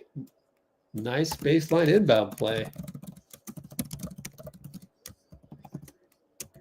That's an unsung play. Jaylen down the lane. Excellent usage of feet, but fadeaway missed. Moody rebound. Peyton stays in front, but Moody gets the lane. Over to Gee. Over to Buddy. 3-ball. In and out. Can't buy a bucket. 0 for 3. Actually, he has 1 bucket. 1 for 4 total. I think it was a layup earlier. Jaylen and Steph. Gee helps. They got us on their heels. Pritchard wide open 3. Got it. Good try by Gee, but he was sucked into the paint way too far. Had no chance. Steph and Jaylen. Jaylen draped over him. Looney sets a pick. Now it's Horford. Now it's Jaylen. Finds Moody at the nail. Short. He missed it from the free throw line. I used to specifically look for that spot. That used to be my spot. I learned that from Michael. Of course, I could get away with that playing against playground guys. Playground guys, they don't study tape. Jason Tatum wide open over Looney. Takes the extra dribble just because he's Jason Tatum.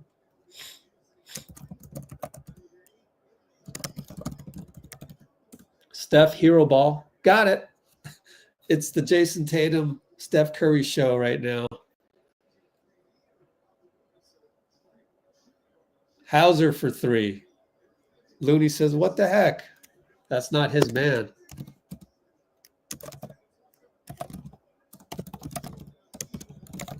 Steph, hero ball. Nope, blocked by a Peyton Pritchard.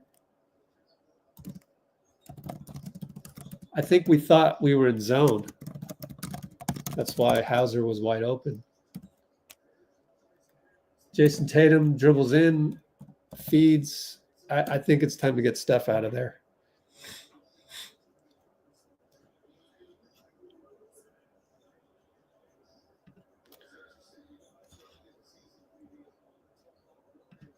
Three-ball Moody. No good.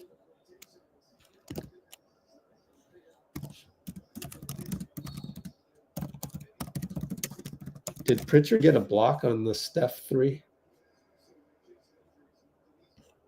Yes, he did.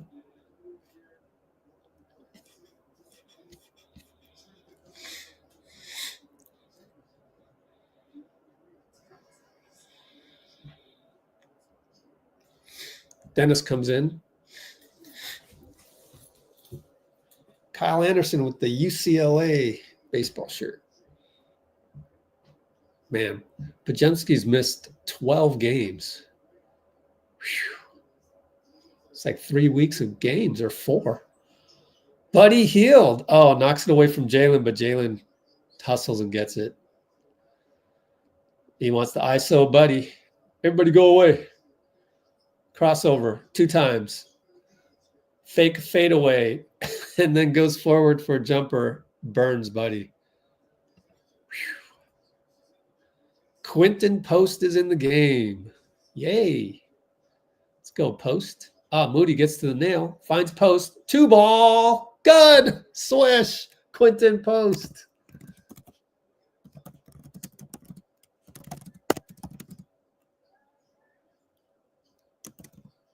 Three-ball Jaylen over Buddy. Nope. Pritchard offensive rebound against Gee. Takes him baseline. Post comes back to block it. It's a foul on Gee, though. Too bad. Pritchard goes to the line. Oh, man, Pritchard pushed off. I think you got to flop that. I would have flopped that, but it's a lost art. Only Pods can do that. Me and Pods, the only guys know how to do that anymore. And Draymond.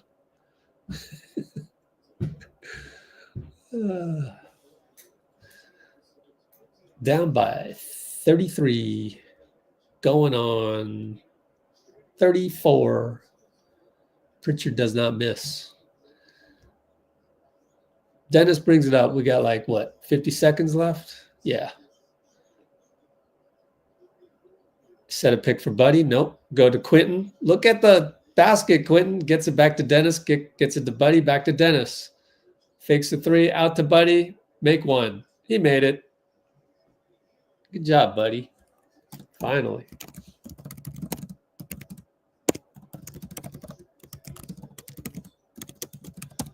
And Derek White for three. Right back at you.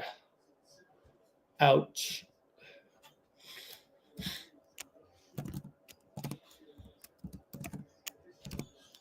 Buddy. Oh, Gee goes inside the post. Turn around. Fadeaway banker. Jump hook, no good.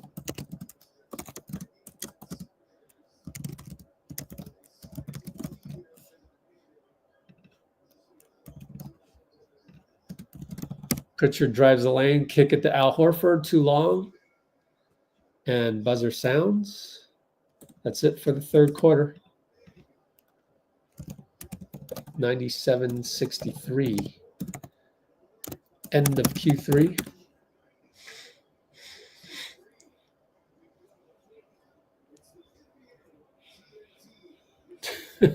Okay.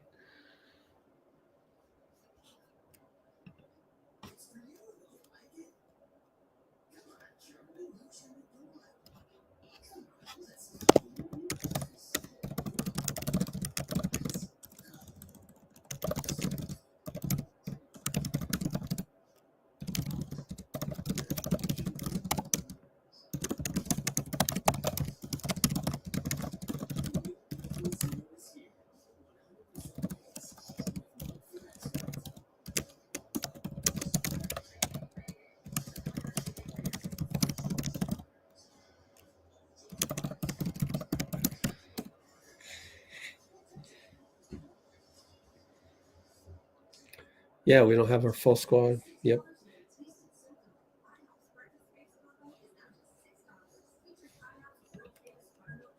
Again, just like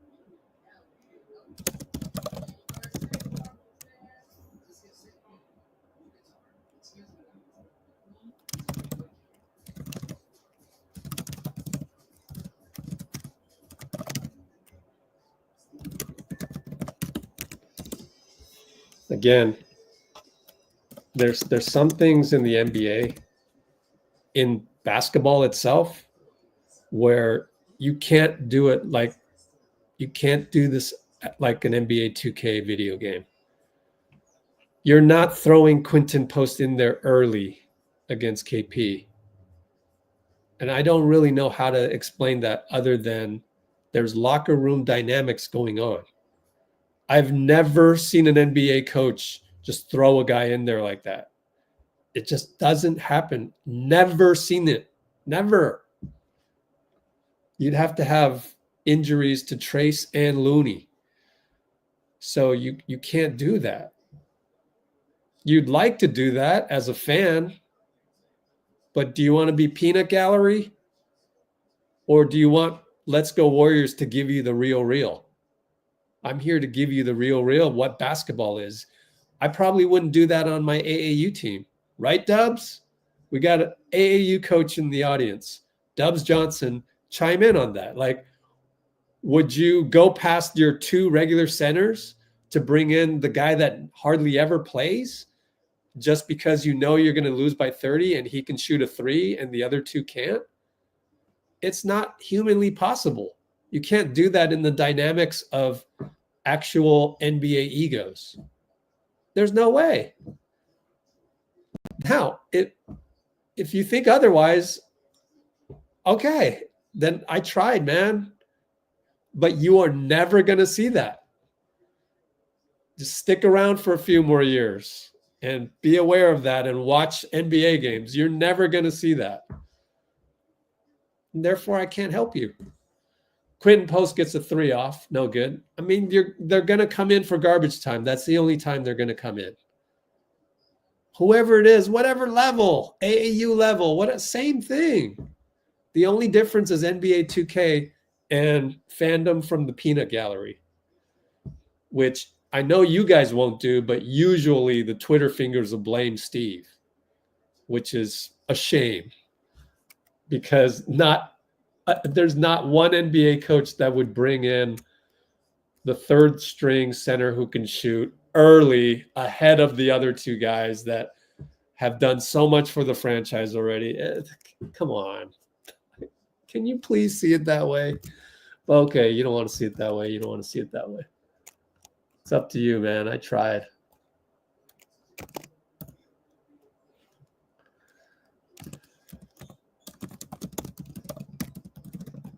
All right, Spencer's in there. Over to Lindy. Hey, mid-range. In and out. You guys still understand what I'm saying about the mid-range, right? It's not DeMar DeRozan. It's not, I don't know, Jalen Green. Like, those guys get to their spots. Kevin Durant, get to a spot. Like, Lindy doesn't get to a spot. He shoots the mid-range because the guy flew by on the 3. It's not getting to your spot. So you can't expect us to suddenly get to a spot. Like, that's not our identity. So to shoot more mid-ranges, shoot more mid-range. Look at our 3s. They're so bad. No, that's not the right way of thinking about it. Like, we'll shoot mid-range if we get a guy that shoots mid-range and he's one of our stars. We don't have DeMar. We don't have KD. By the way, Pat Spencer just hit a 3. And unfortunately, like, that understanding is just, it's really hard to explain. You just have to have the experience of basketball and the next level knowledge of the Warriors, how we're built, how identities in basketball exist. So I'm going to lose a lot of you. That's why our audience isn't that big to begin with. What am I going to do? My love for the game exceeds my love for clicks, though. So what am I going to do? Tell you like it is, and there's a lot of people that's not going to understand it or disagree or just want to be mad and complaining about the result of our soon-to-be 21-21 squad. And that being infuriated about that is going to outweigh everything else. What can I do? I tried. Quentin Post scores inside after missing a 3, and we got an offensive rebound. Nice feed by Pat Spencer.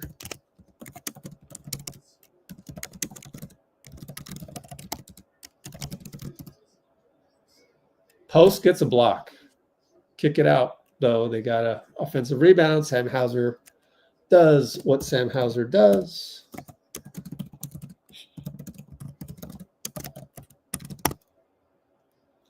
Man, these Celtics are good. I mean, you look at their second unit, boy, they got swagger, man. That's some confidence. And they're up by 30. This is a professional second unit, man.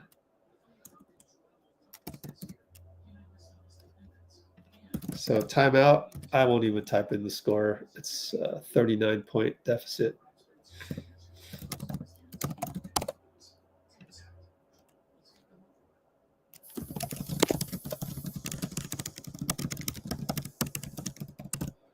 These guys are up by 36, and it's still dead eye. Sam Hauser is still the same Sam Hauser. Peyton Pritchard, the same Peyton Pritchard. I mean, the way that they carry themselves,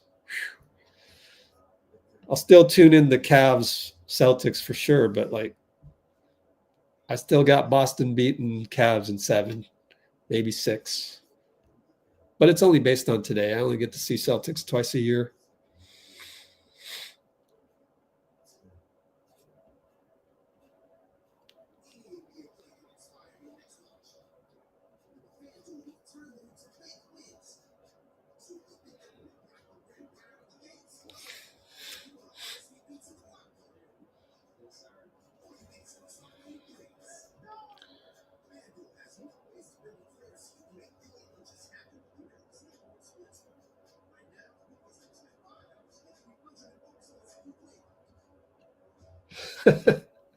Yeah, Pinky.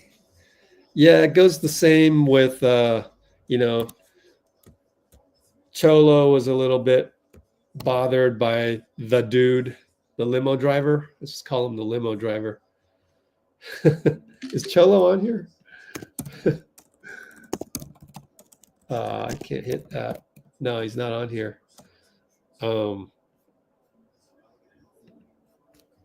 Yeah, the limo driver is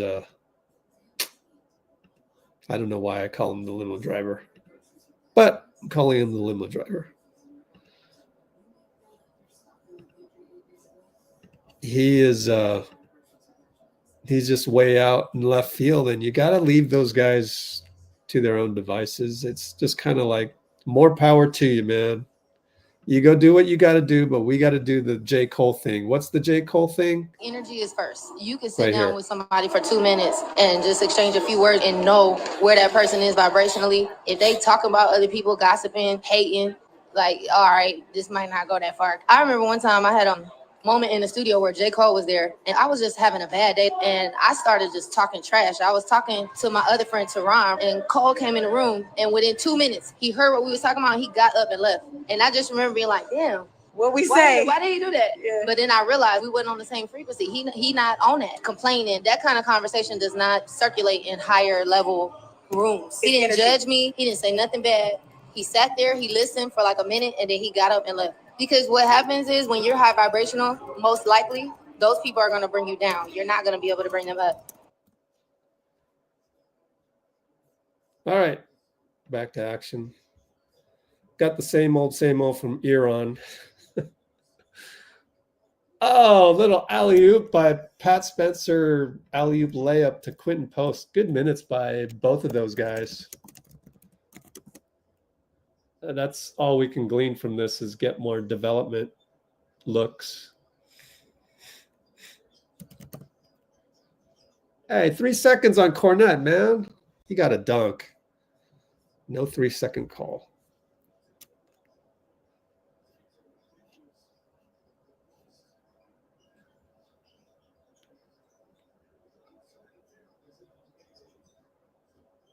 Oh, Moody doesn't fire the 3. Goes over to Lindy.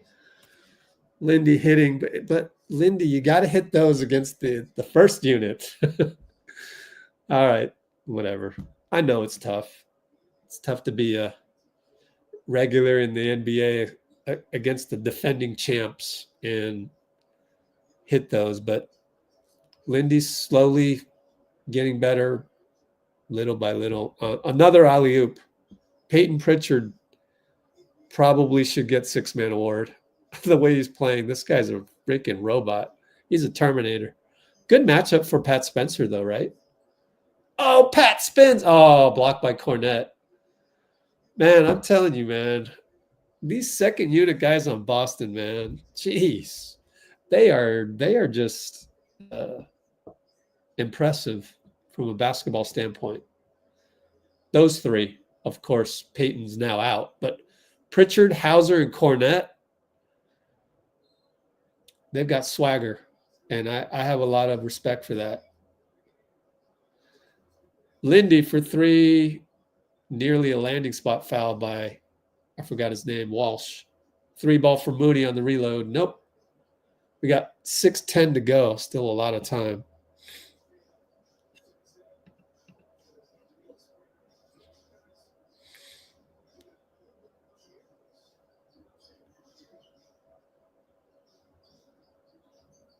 All right.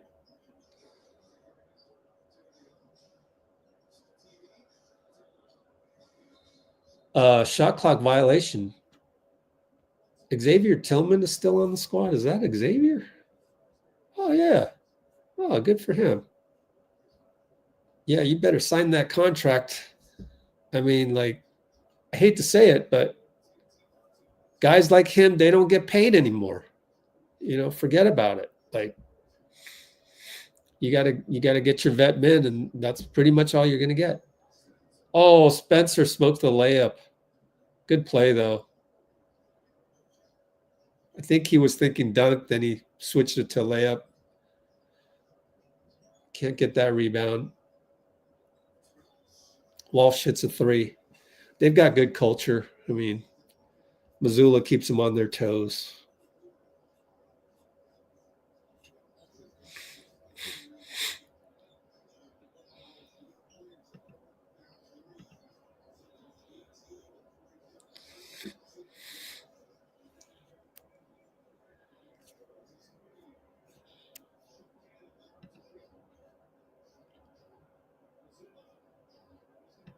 And why are we...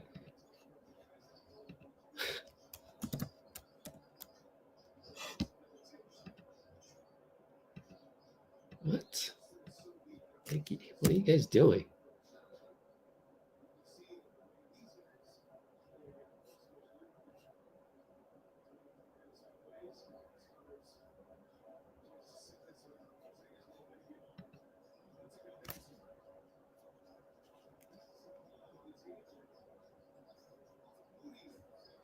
Oh, Moody killed a cockroach on the other side.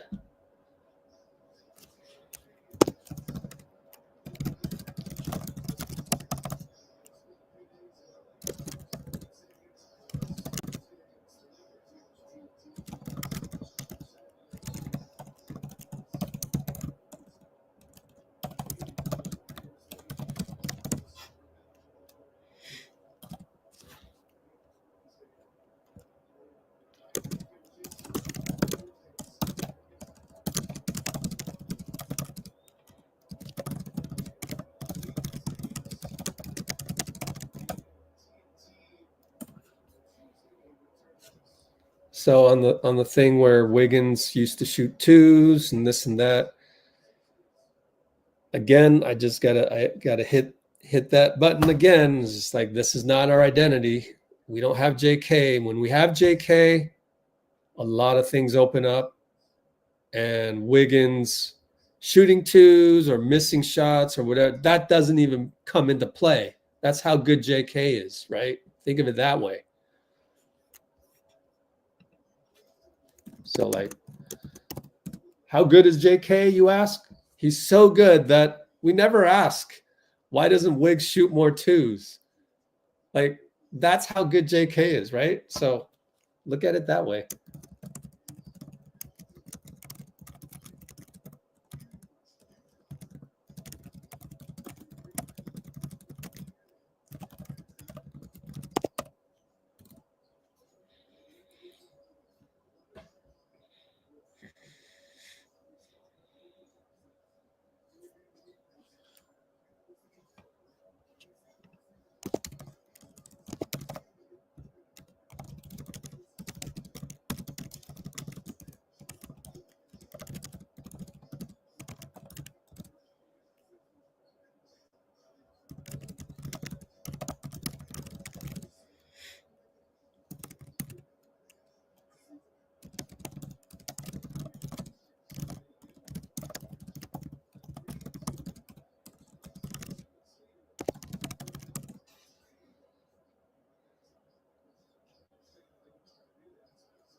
Warriors player of the game, Moody. Yeah, Moody has 13 points. Probably Moody, player of the game.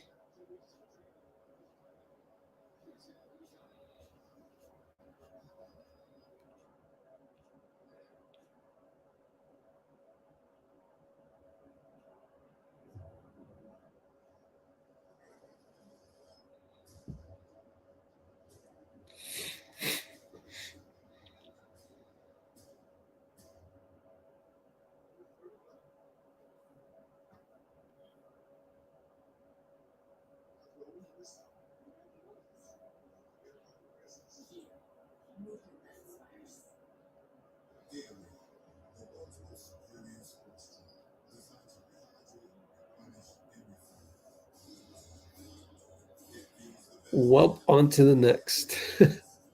I mean, I've been saying it's gonna be that way until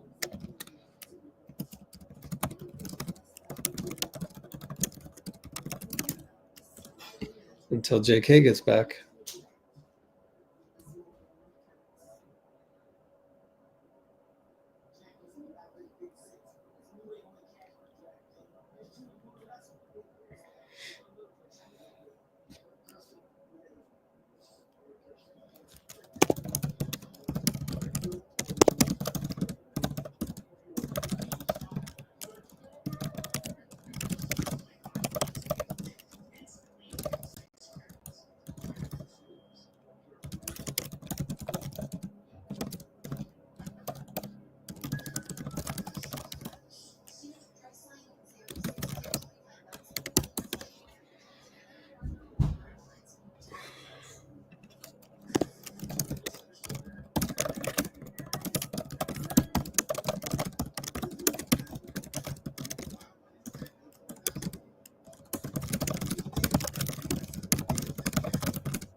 Nikki's having a bad day. I'm gonna call a spade a spade.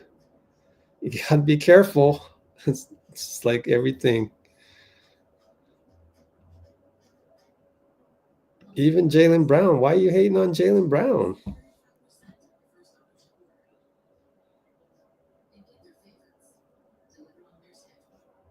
What it's telling me is you're having a bad day out there. There's something else going on. It couldn't be a decimated Warriors ruin your day. A decimated Warriors losing by 30, 40 points to a full-strength Boston Celtics. That could not have ruined your day. So it had to be something else you're bringing over here. So stop it. just resist the temptation for the fingers. Steph calls it Twitter fingers.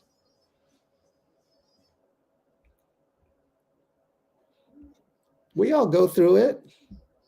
I used to be like that. You got to just not type. Just don't type. That's the best way. And then stay away, just like Muni Long said. J.Cole, just stay away from that room. If it bothers you, then don't watch the game. Go do something else. Me, I love the game too much. I have to watch the whole game through because Quentin Post might do something. Santos might do something. Pat Spencer might do something. I have to stay. That's what I do. Live and breathe it. I used to have to keep 30-point losses in my basketball league. I'm sitting there. Do you know how many other things I could have been doing?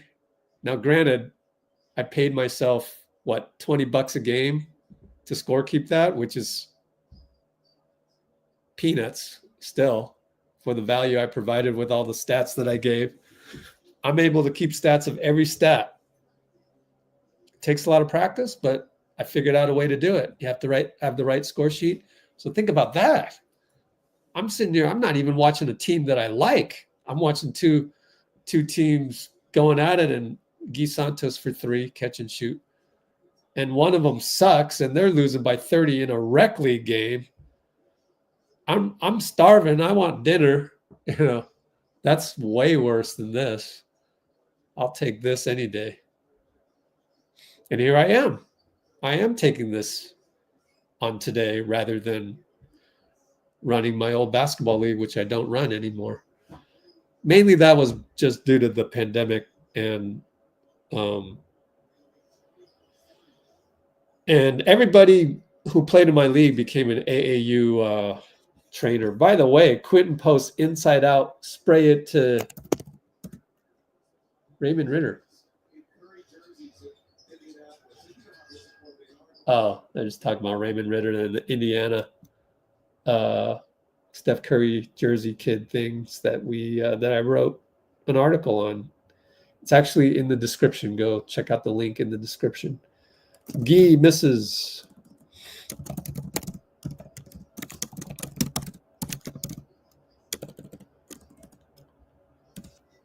$45 seconds to go.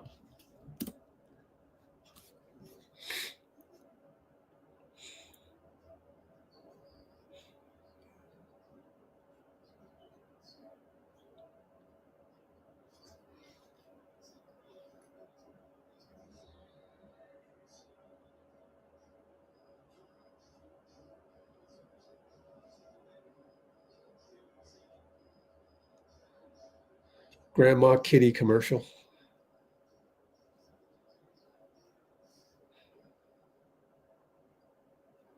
Oh, well said, Dean. Said it better than I did. I admit that.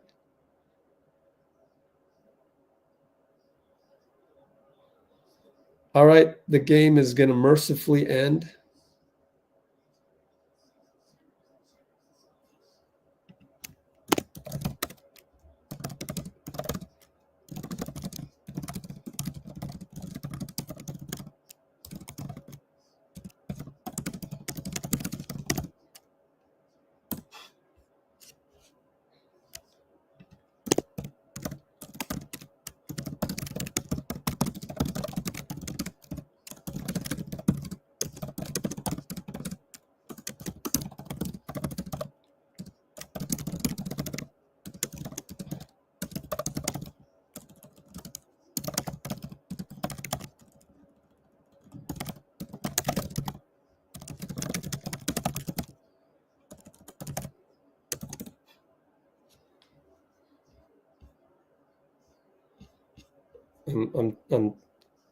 You can be upset about the Warriors' performance, or you can try to listen to the words that I'm saying, which is learn from this how to not complain, bring up the vibes of the room. I don't need to play that again, right? Have emotional regulation. Let's do the emotional regulation one. Who've done over 1,000 brain surgeries and studied the brain. And he's also a PhD in neuroscience. So he studies the mind and thoughts, and he was a brain surgeon. And I said, what's the number one skill you feel like human beings should learn to master? And his answer was beautiful. He said emotional regulation. I was like, I 100% agree. Because if we don't have the power to regulate our feelings around a situation, an environment, something that happens, an event, then that event has power over us as opposed to us over that moment. And if it has power over us to where we react so strongly, we need to ask ourselves, why am I so triggered? Where is that wound? That's a wound somewhere. Where is that wound? And how can I start the healing journey? I'm not saying that things are going to happen in life and you're never going to feel something, but just not react and be overwhelmed emotionally to where it takes you away from love and takes you away from your mission. Get back game on Wednesday at SAC. So start thinking about that.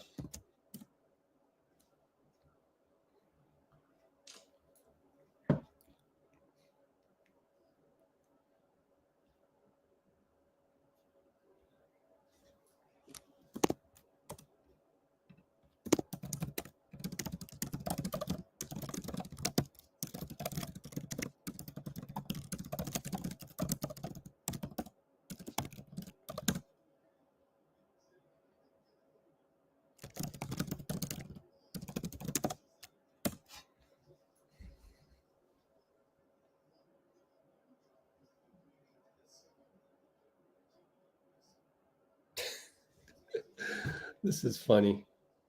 Thanks, Arbel, for reporting that. But let me ask you this. Slater making it sound like we lost 2 games. two games by a combined 40. Rather than 1 game, 1 loss.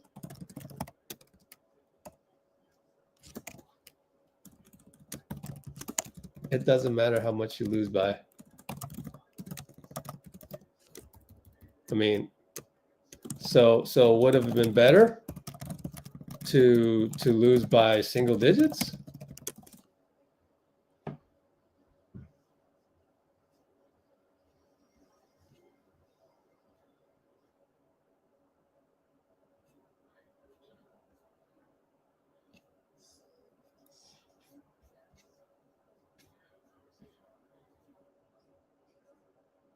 I want Let's Go Warriors to be the last place where I can go where there's no complaining about the Warriors.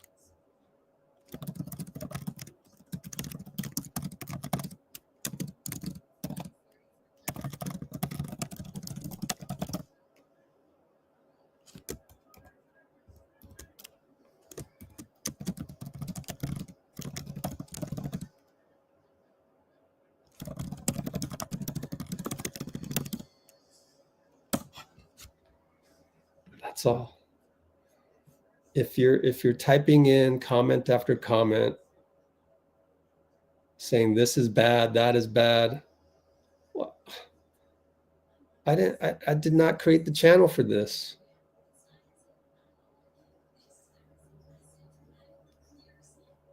It's not rocket science.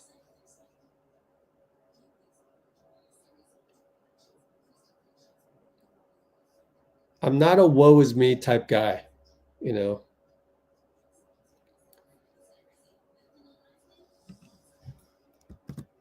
I got this friend of mine that's suffering from this disease that there's no cure for, right? And there are times when she's like in despair and all that. And I try my best, but I know that she's battling a war inside her body. I get that. But if she's like that 100% of the time, there's no way I'm going to be able to help her anymore. So that's the cold hard truth. Because then you're bringing me down. But luckily, she's not like that. She knows. She knows in the back of her mind. But sometimes it's too much. But this is someone dealing with a disease.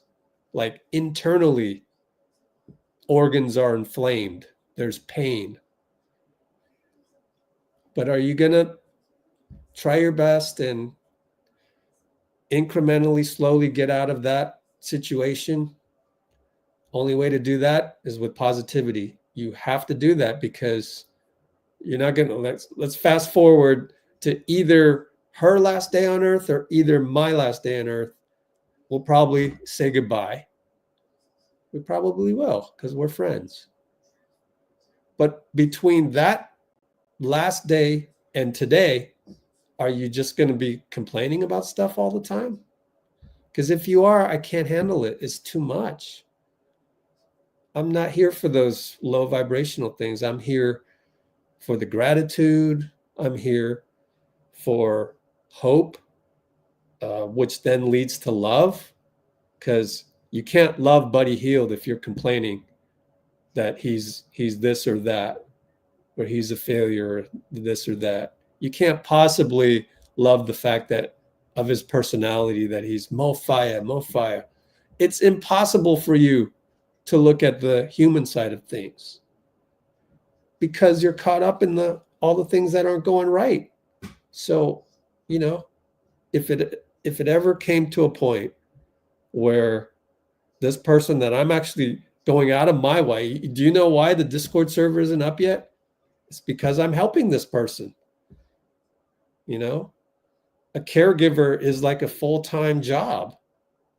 So that's what I'm doing. But I feel like it's more human to do that. Like, would I rather do that or fix up the Discord server for like, I mean, if people subscribed at $1 million each, or let's be more realistic, $1,000 each, and people were willingly subscribing to the Discord server for $1,000 each, then maybe it'd be like, okay, maybe I wouldn't spend all my time doing this more human thing, and I'd spend some of the time like building up this new company or this new revenue generating thing, which could then possibly, you know, lead to an easier time doing caregiving.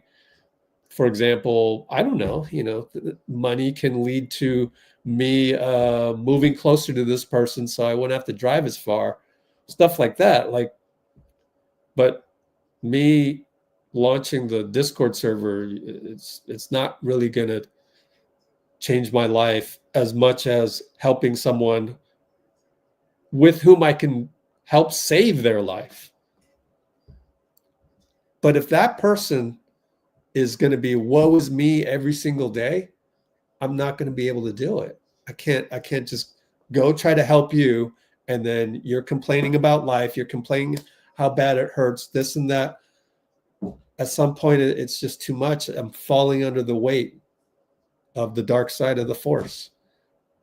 But part of that is to inject positivity into that person's life, just try your best. But if it's going to be Anakin Skywalker, sorry, I'm going to have to leave because I got my own life to live as well. That's why J.Cole doesn't want to walk in a room and hear somebody complaining.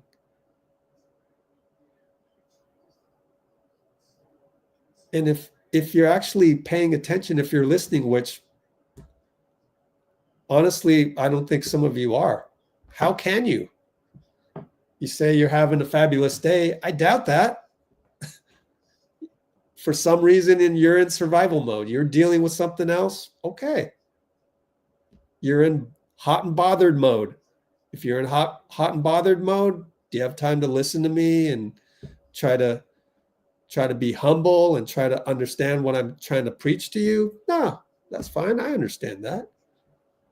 I've been there. So there's a reason why J. Cole doesn't want to hang out in low vibrational rooms. It's not very inspiring. It doesn't really want to make me get out of bed. Doesn't want to make me, go create the next Warriors video. Speaking of which, we should probably tune into the post game and wait for Steve to show up. Because ultimately, that's what we're here for.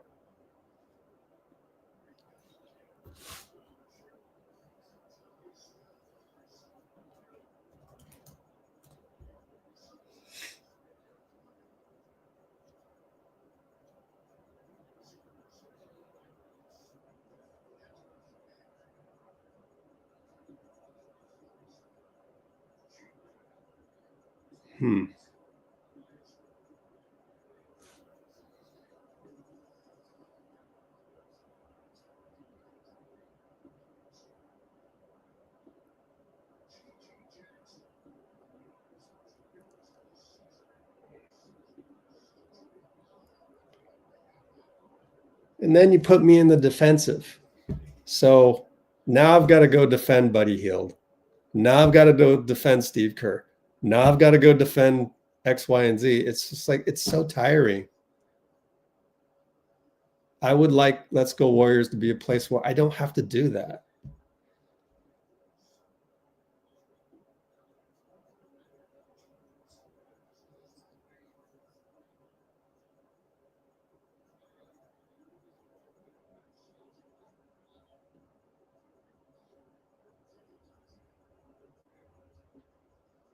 The best part about the best thing I've learned in life is to choose your room.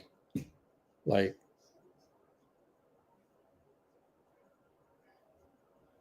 sometimes there's groups of friends that you decide that not worth your time. When you hit that point, everybody does. It's such a huge weight off of your shoulders, Or you choose certain family members that you just decide to avoid.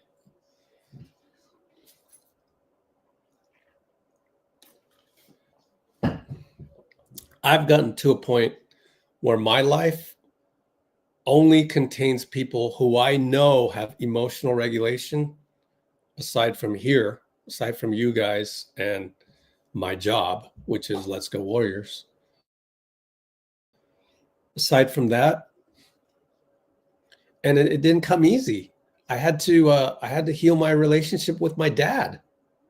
So now we're on speaking terms. We weren't on speaking terms for a while. So it's growing through that. So, but I didn't know what I know back when we were not on speaking terms. So I had to grow and understand that's why he is the way he is.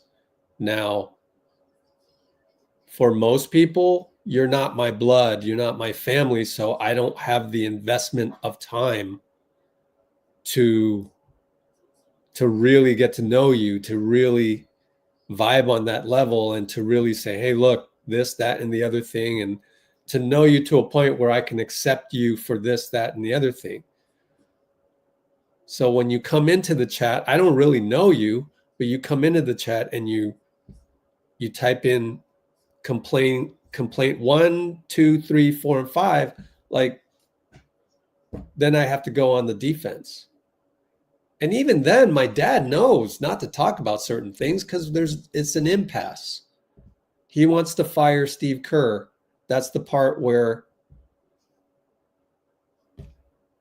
that's still part of him that he can't help. He loves to analyze and eliminate. Analyze, eliminate. This guy should be fired. That guy should be fired. That's why I don't say anything. Last night, he said, the Baltimore Ravens tight end, oh, he's going to get cut.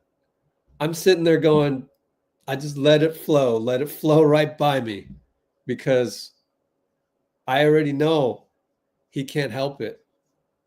He's always going to say that of somebody who's not performing well. Like, I don't have the energy to engage in that.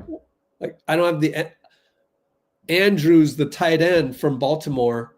He's not my blood relative. I don't have the investment to defend him.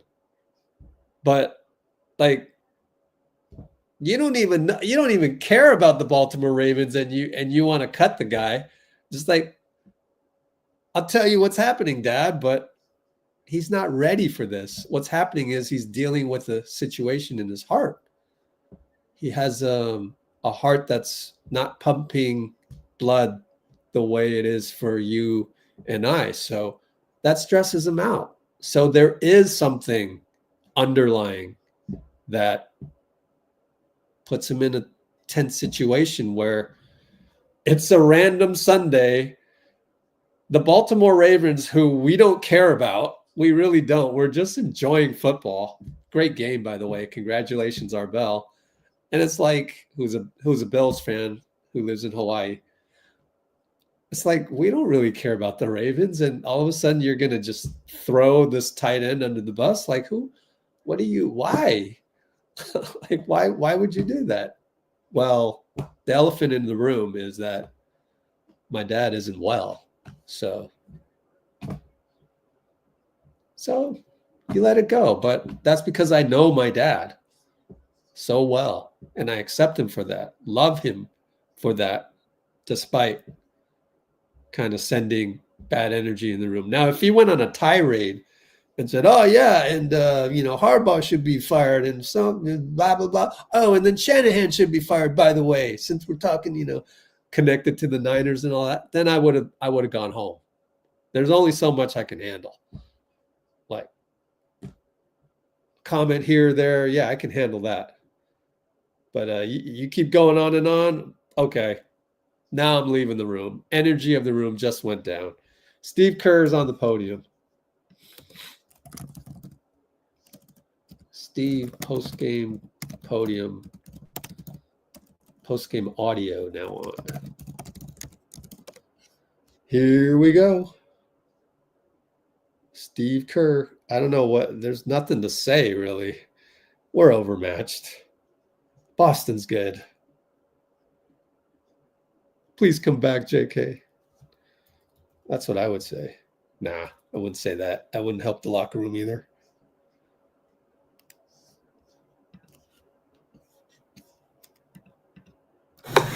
Obviously, things did not go as you might have wanted, but it wasn't that kind of offensive stall there at the end of the first quarter. In the second, do you think that was kind of the start of everything? I thought we played a really good first quarter. I think late in the quarter we had 7 assists, no turnovers. We were getting a lot of good looks. We were competing defensively, but the ball wasn't going in. I think we were 1 for 12 from 3 in that first quarter. So didn't feel like the right result for us the way we played in that quarter to go into the second quarter down 11. it felt like we had played better than that. And I think our guys, lost a little confidence. And, Boston obviously played a great game and made 23s and overwhelmed us from that point on. You have, at this point, I think it would be 7 of the next 8 at home. How large a stretch do you kind of view this for your season, trying to survive without Draymond and Jonathan? And just like, how big is it to kind of, I guess, stabilize you? I don't even think of the season in those terms. We just, we kind of take it week by week. And we've got Sacramento on Wednesday. And we've got to flush this one down the toilet and get ready for Sac. We've been very competitive all year, and our guys have fought. But we've had a handful of these where, we just get blown out, and it's these are demoralizing. So most important thing to me is for our guys to forget this one, have a day off tomorrow, and then be ready to roll in Sacramento on Wednesday. Steve, the last time you talked about confidence, you describe it as a crisis of confidence. Do you see this as a continuing trend, or do you view this game as a real? No, we're coming off of 2 wins where we played well and competed, and the way the NBA works these days with so many people launching threes. I mean, we took 53 of them tonight. If you make a bunch of them, you're in great shape. And if you don't, the other team makes a bunch, you can be reeling quickly. It's the game has these huge swings, and you're more vulnerable than ever. The way the game is played on nights like tonight when the ball doesn't go in, especially against the defending champs, a great team. So it happens, and we just got to, like I said, turn the page and get ready for the next one. You talk about both teams launching threes like that. When they're not going, would you rather your team drive to the hoop more, maybe find some mid-range shots, or is the three-pointer such a staple now that you want them to keep shooting it? I mean, the biggest thing for me is, I want good shots. I want rhythm shots. I didn't feel like the ball moved side to side very well in the second quarter. It felt like we got stuck on one side of the floor. And so it's never about the number of threes we take. It's more the quality of the offense. We're not a team that gets layups or free throws. It's just not in our DNA. And so we have to shoot a lot of threes, and we will continue to do so. But on nights like tonight where they don't go, it's a tough road.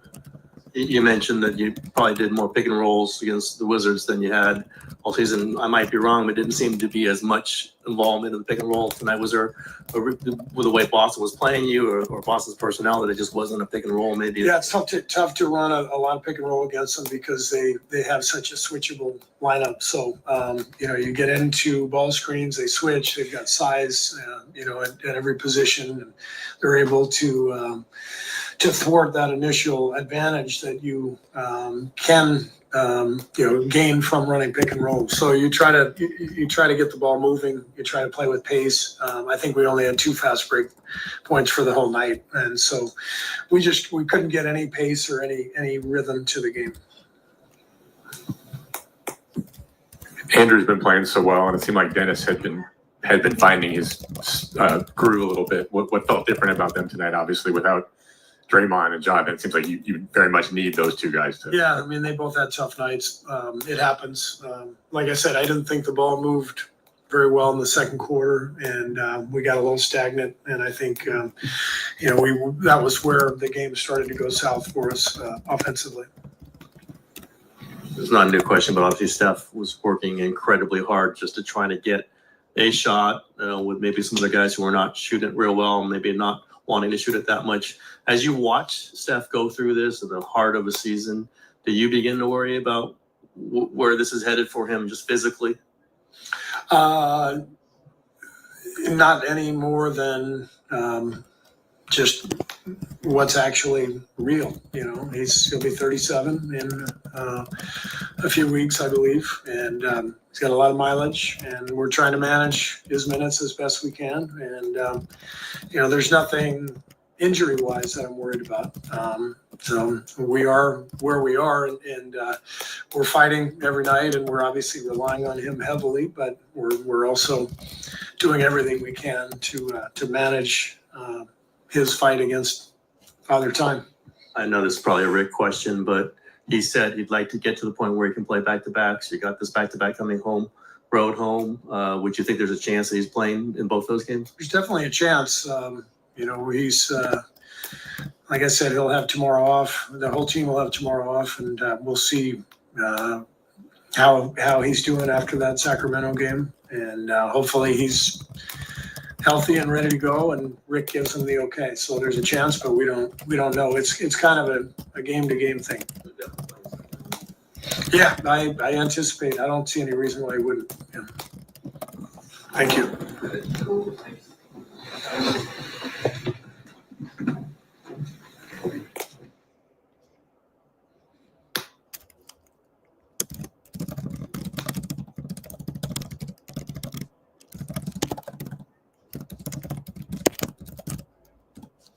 All right. So, yeah, kind of funny how good question. Ron Kroichik, one of the best beat writers out there. Ron Kroichik of San Francisco Chronicle asks Steve directly, should you get more mid-range? Should you shoot more layups? Should you, instead of all those threes, you were 14 for 53. And Steve kind of just gave us the answer we've been dreading, which is that's what we do.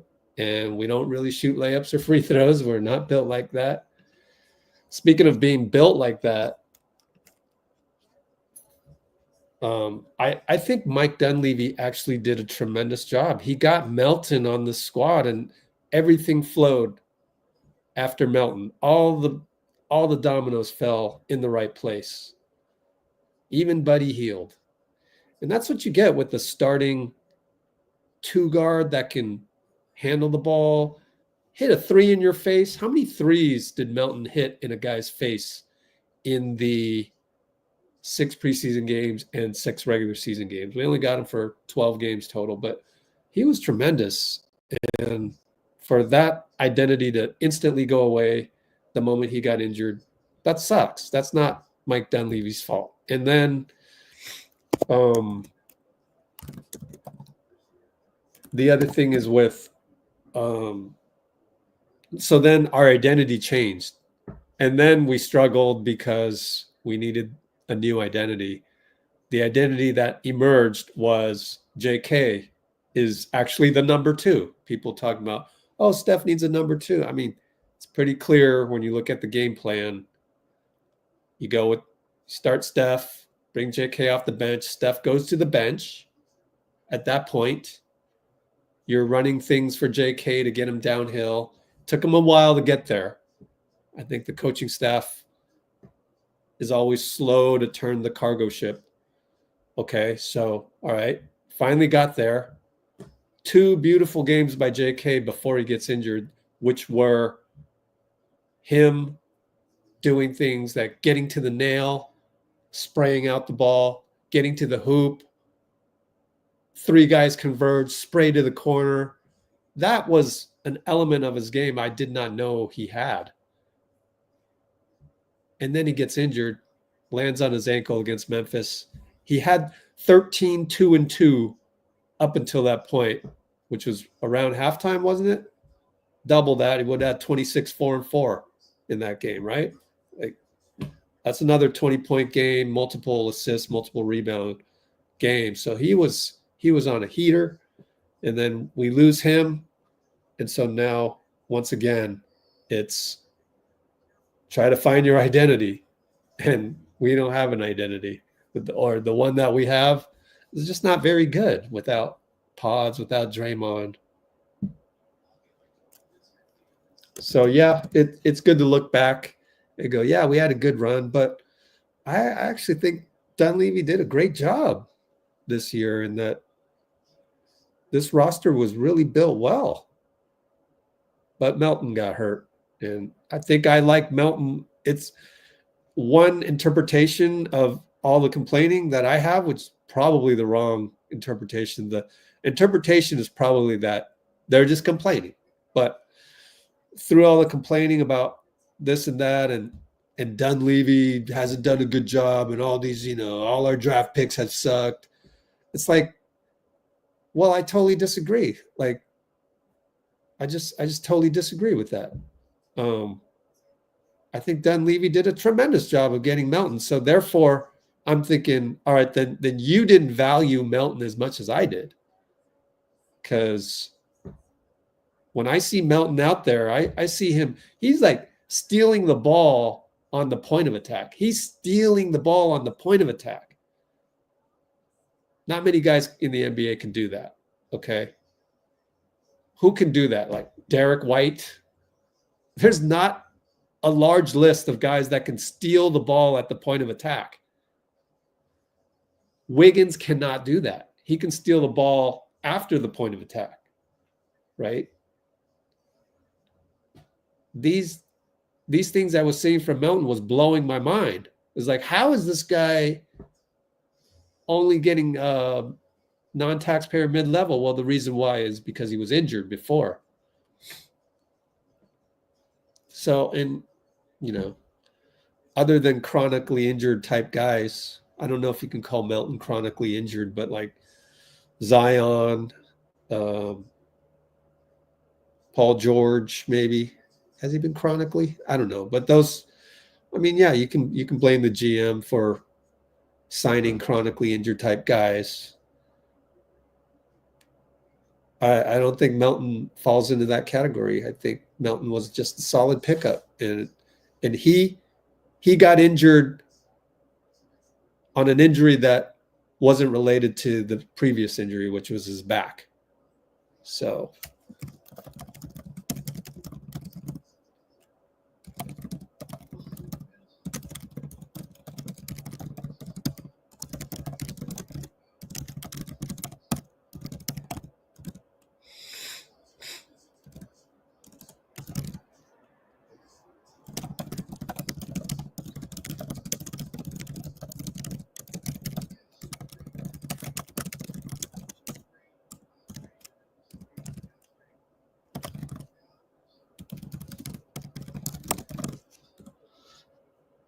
Oh, what do we got here?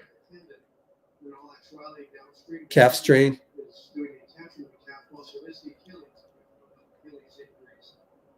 Yeah, saying that calf strain, you got to be careful because it's connected to the Achilles. So expect Draymond to have to deal with this calf strain for a while.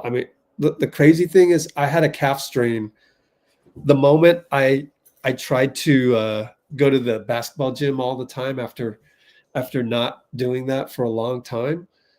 And that put me out for 2 weeks. Little me, calf strain, not even an NBA game, 2 weeks. I had to buy a gun off of Amazon, the massage gun. Man, that hurt. That hurt a lot, but helped a little bit to decrease the tightness, but you just have to let it heal, and it sucks.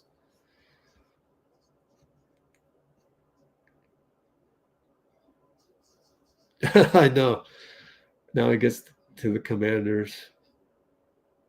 Bob. Yeah. Clay only took 2 threes in 30 minutes. Interesting. I saw some tweets from Mavs beat writers saying they have to find a way to get Clay the ball.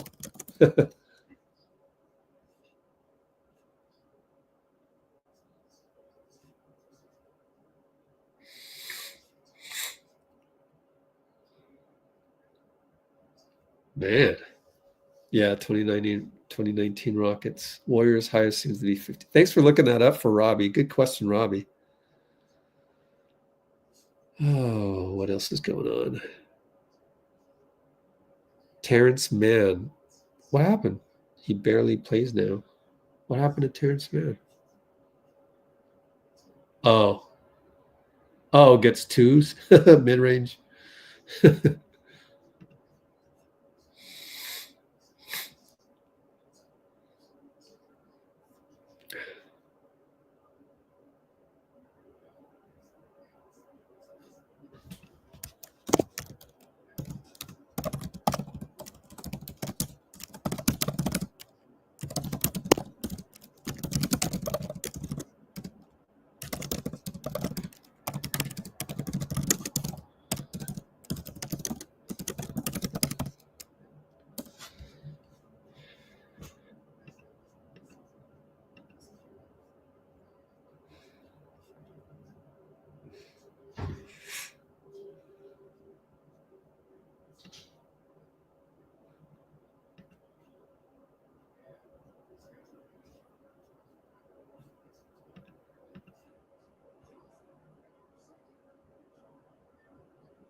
problem?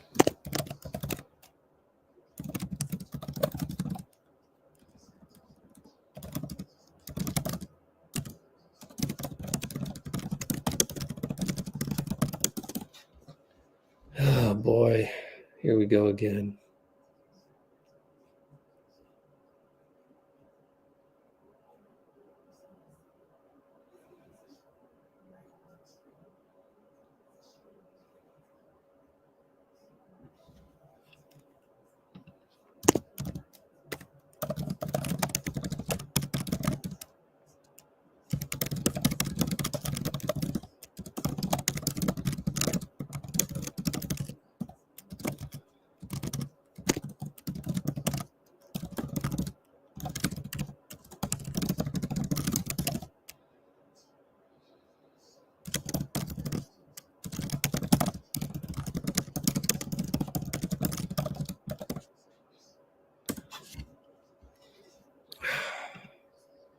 I don't have the energy to deal with you, anime. Even Bloomer's telling you to relax. That should give you a little bit of a hint of what kind of streak you're on.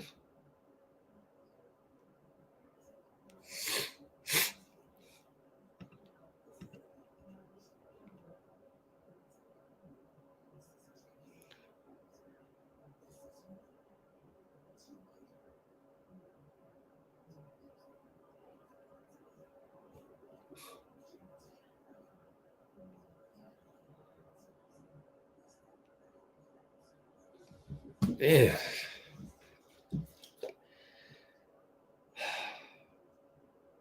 All that energy.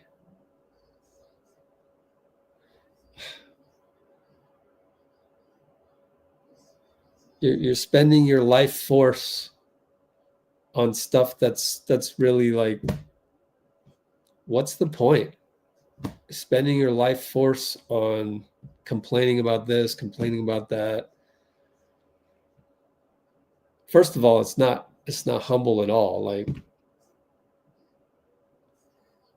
the attitude that you have is like, oh, we deserve better than this. That's the attitude I'm feeling. And it's like, oh, it's wearing me out. It's like, really? At least Teal Man has, what was his name again? My fault. John Teal. At least John Teal was like, hey, at least we can be grateful for the time that we had when Bob Myers was here, because apparently he has the magic touch now with the Commanders. Let's listen to Joe Mazzulla. We were really focused on our game plan execution. I thought that led to great shots, and I think the connectivity of that kind of kept that energy going. Obviously, they had some poor shooting, but I thought we were pretty intentional on the things that lead to winning against them: transition, taking away cuts, offensive rebounds. So I just think the connectivity of our defensive execution to fighting for a great shot kind of, led to what you're talking about. In the first quarter rotations, I feel like it's been a lot of full first for Tatum this year. He comes out and then comes back in the last two games here. What kind of led to that rotation wrinkle the last couple of nights for you guys? What do you feel like you got out of that? I think just continue to use the versatility of our team, especially when we're fully healthy, being able to get to different stuff that we can do. And the guys do a great job of making sure that it's connected to the matchups, how teams are defending us. But it's just a different way for us to play, especially when we're fully healthy. All right, we are flying below the rim, courtesy of both AK. All right, that was fun. That was, who cares if you're a Warriors fan. More power to you, Celtics. Have fun.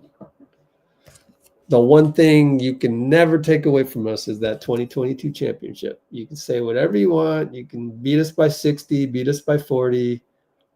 Still got the 2022 championship, and it was on your floor. And we beat you 3 straight times, so we figured you out, and we always will have that. So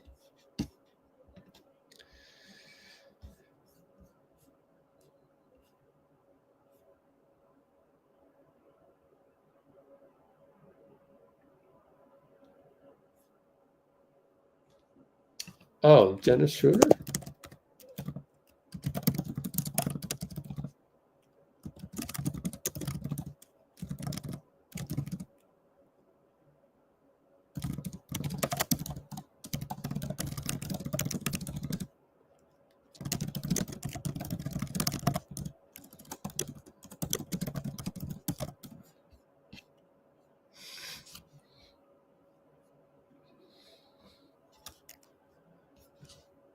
'21-22 Warriors special. Yeah, and the funny thing is in the midst of that season, plenty of fans were thinking, nah, we got no chance. But we pulled it out. Steve said it today on the podium in the pregame. Let me find it for you. Unless someone goes to the podium. Oh, Looney. Loon dog. I'm a little slow on the, I think I'm a little slow on this. All right, well, we'll catch up after Looney.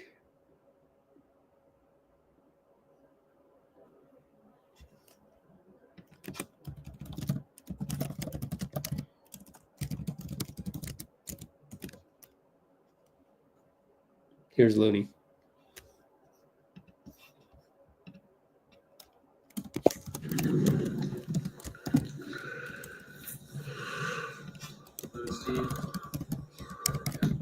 Describe this as a demoralizing loss, and that it's one that you guys need to turn the page on. When you lose a game like this, what are the challenges of moving on?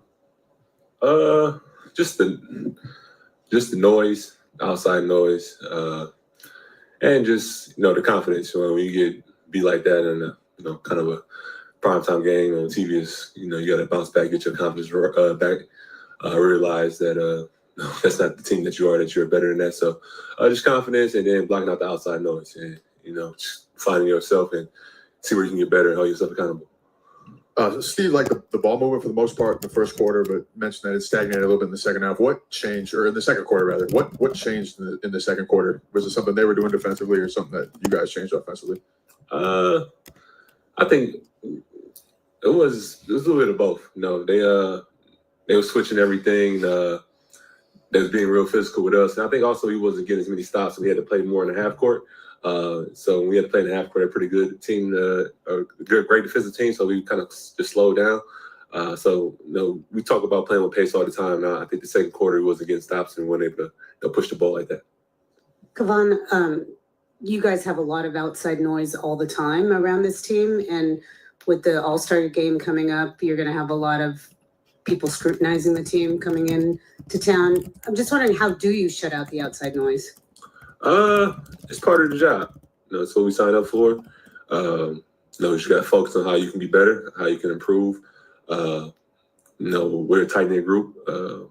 We know what we need to do to win. We know what we need to do to get better. So we can't just let the outside affect what we're doing. We just got to stay tight-knit, and just know we need to get better as a group and try to execute as best as possible. But that's part of the NBA. It's what makes our league grow, and make us make a lot of money. So we just gotta go with the flow. You mentioned confidence. Steve mentioned confidence, especially when it comes to shooting. Can confidence be contagious, either in a positive way or a negative way? Tonight, especially with the 3-point shooting, it felt like stuff started to spiral.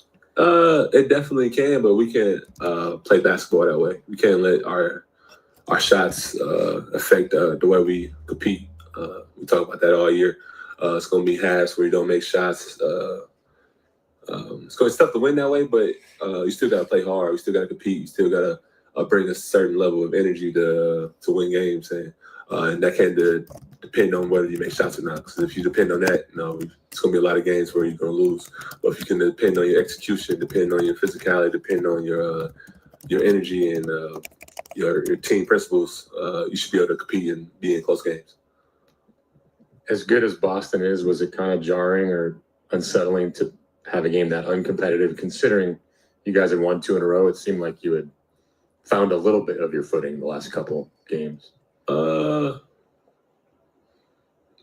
I mean, whenever you lose that by that much, it's unsettling. It's not good. But the way this league is right now, the way guys teams shoot the ball, it can get out of hand quick. We didn't make none of our shots. They made almost all of theirs, and so that's the score can get out of control quick. We got to forget about it, and remember who we are, and the next game compete at a different level. Kevon, you guys took 53 threes, made like 20%, I believe. As a big man yourself, how do you find a little more balance in the offense overall? I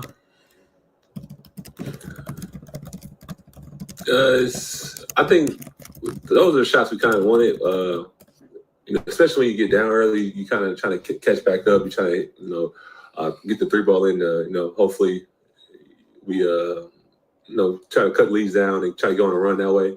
I think usually we do a better job of balancing it out and putting more pressure on the paint and touching the paint, then kicking the ball out.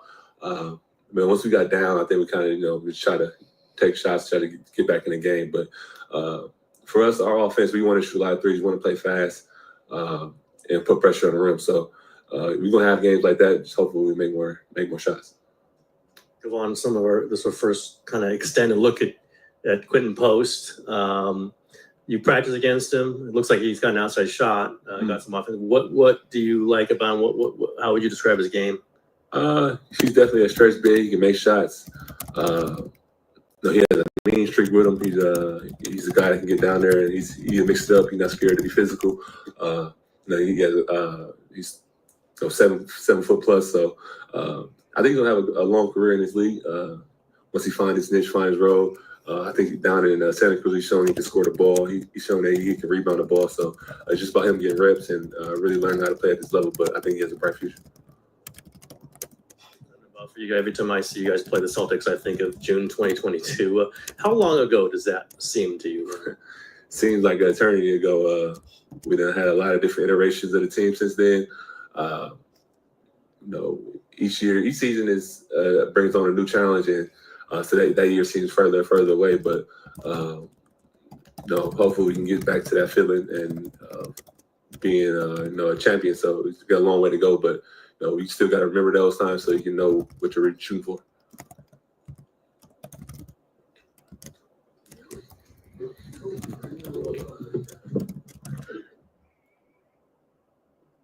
Wow, Looney with some pretty big words for Quentin Post, but Quentin's averaging like 25, 10, and 3 assists maybe. I don't know. They don't really have good G League stats, and I guess it's more updated now. But they don't have like the first half. G League has 2 halves, and they don't have like any first half averages on BK Ref. But anyways,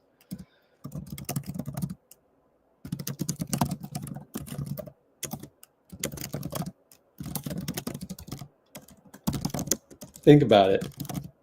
Quentin Post, did Looney throw down a gauntlet? Did he throw down a gauntlet?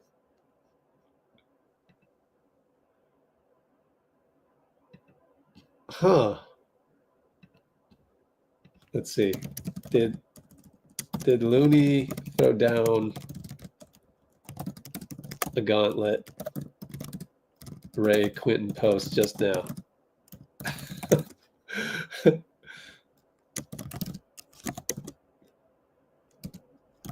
Next Warrior for life.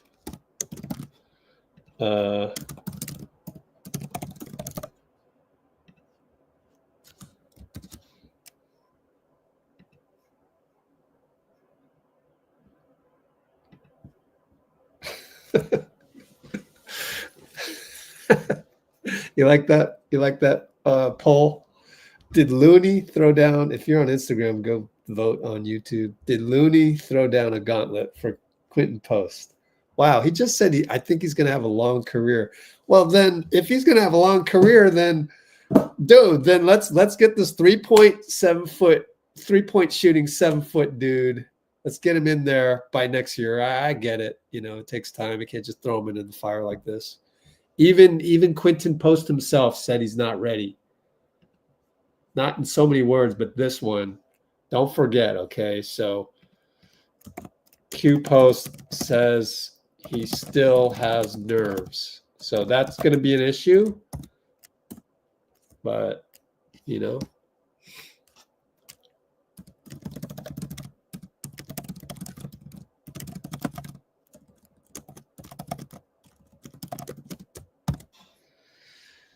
Okay.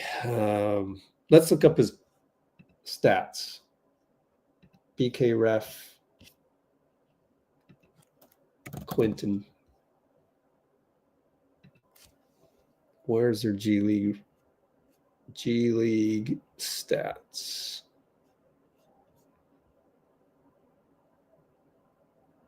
Hey. Oh, that was January 5th. 12 rebounds. Okay. Where's G League stats at? Let's look at his college stats. Ooh, 43%, 43%. Ooh. Where are G League stats, guys? G League stats at Basketball Reference. Here we go. It's like 20 and 12, man. It's pretty nuts what he's doing. 22 and 12. I told you, 22, 12, and 2.2. Here's the stats. QP 22, 12, and 2 average so far in 6 games.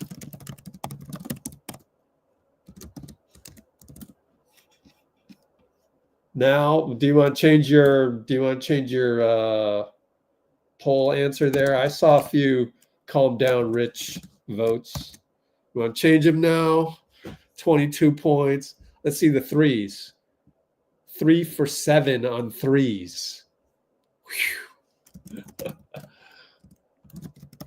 Averaging.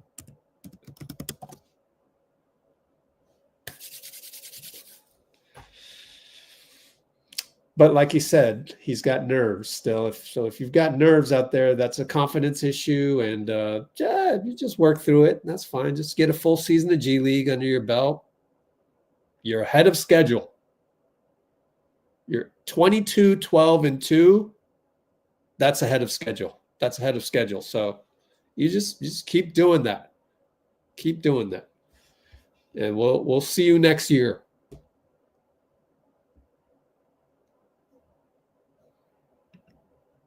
It's exciting. It's just that there's always going to be impatience, mainly from social media with Quentin Post, but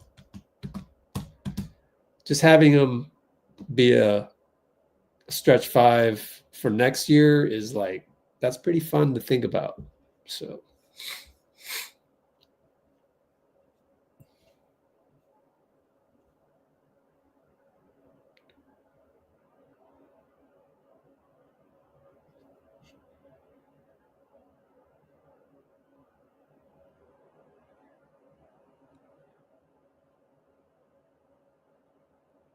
okay, what's going on here?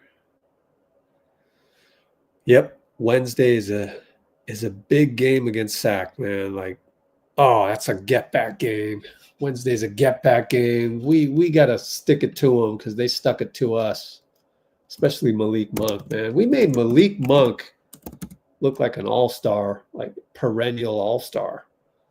Now Malik Monk is a baller, but like he just single-handedly killed us, man.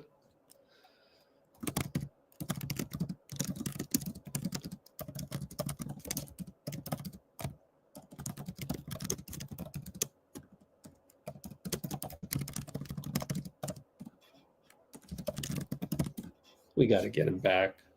We are not lighting that beam. I know, Looney teaching post. Let's see.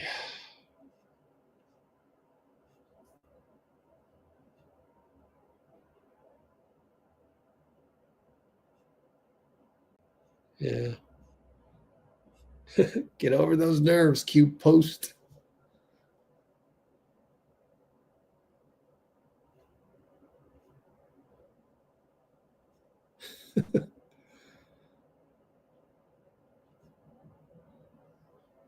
Similar to Dirk. Wow. Okay. Although Dirk, different league and all that stuff.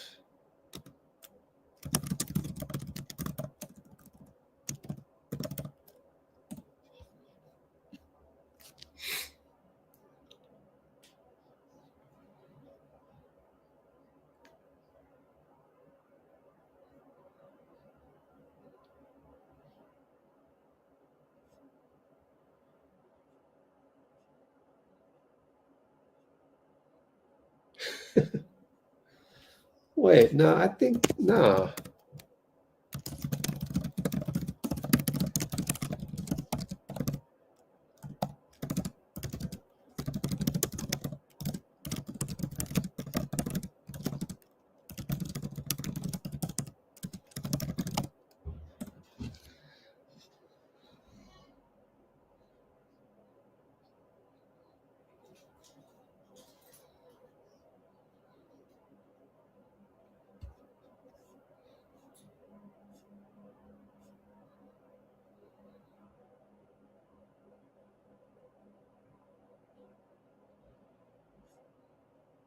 Oh man, now you're gonna blame the rotation. I was waiting for something like that to happen. Sneaking around, ready to drop a bomb. The rotations? Oh man, you're not a rotation guy, are you? Oh man.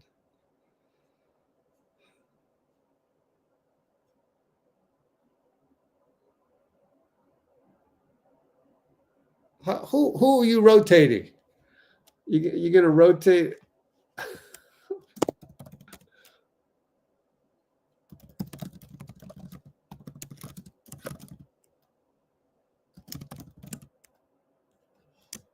I mean, look at the players, man.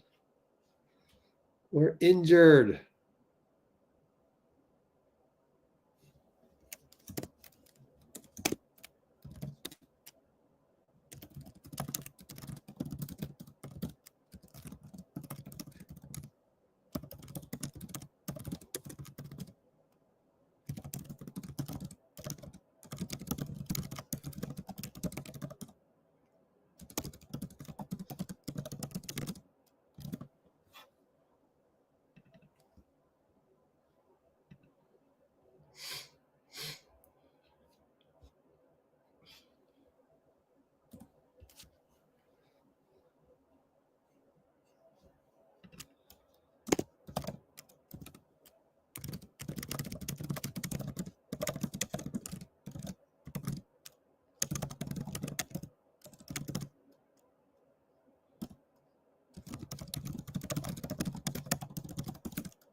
Jeez.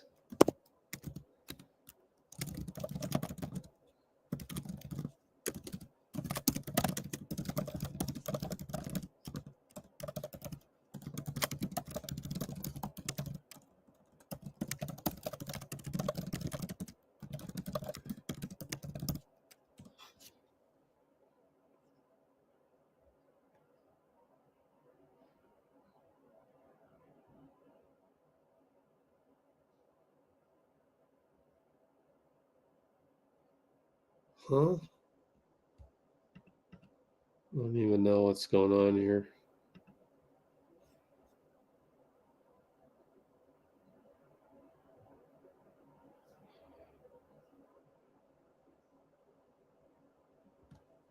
So don't root for the Warriors on Wednesday. That's anime's way of I don't know why would you even want to do that? Oh, it's so draining. Anyways, Quinn Post totally dominating the poll. 65%.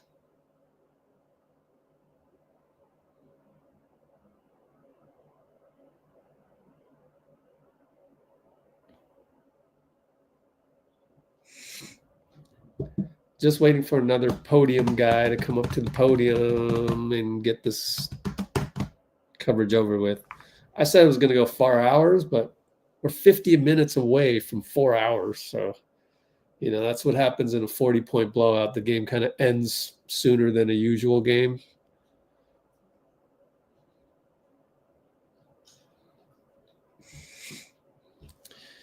Okay, let's look at Sacramento. Let's look at their roster.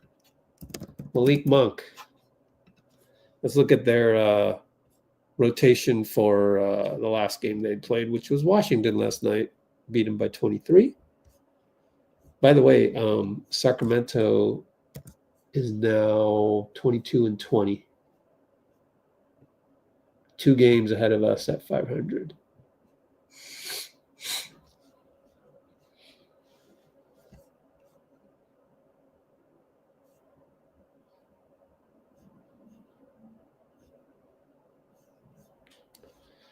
Yeah. Okay. Yeah. Keep our expectations low. Yeah. Yeah. I agree. That doesn't mean, you know, look at Wednesday and go, oh, we have no chance. I mean, always have a chance.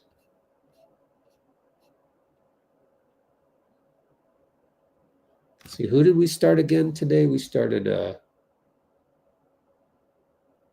Steph, Dennis. Yeah, I actually don't agree with the starting Dennis thing, but I don't think it makes much of a difference. You still got to play 48 minutes against Boston, so it'll catch up to you at some point. All right, DeMar, De'Aaron, Keegan. Oh, okay. Malik Monk starts. Trey Lyles. Okay, okay. Okay, Steph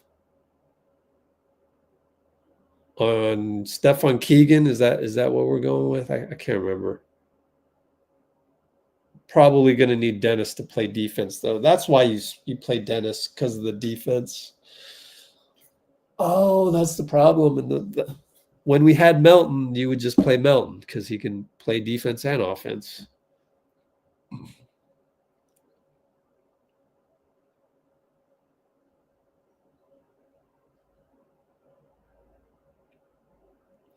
Dennis on Fox, Steph on Keegan, Wiggs on Malik.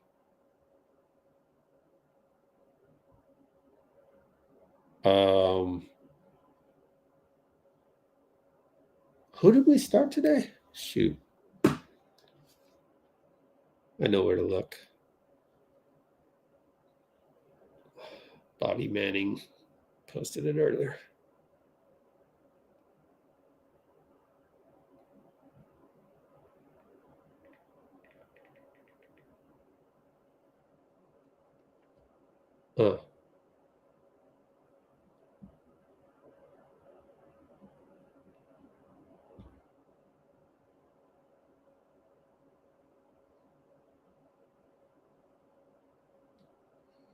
Oh, Gary. Totally forgot. Gary started. Gary started, and then how many minutes did he end up with? 12 minutes. Oh, yeah, he didn't play much.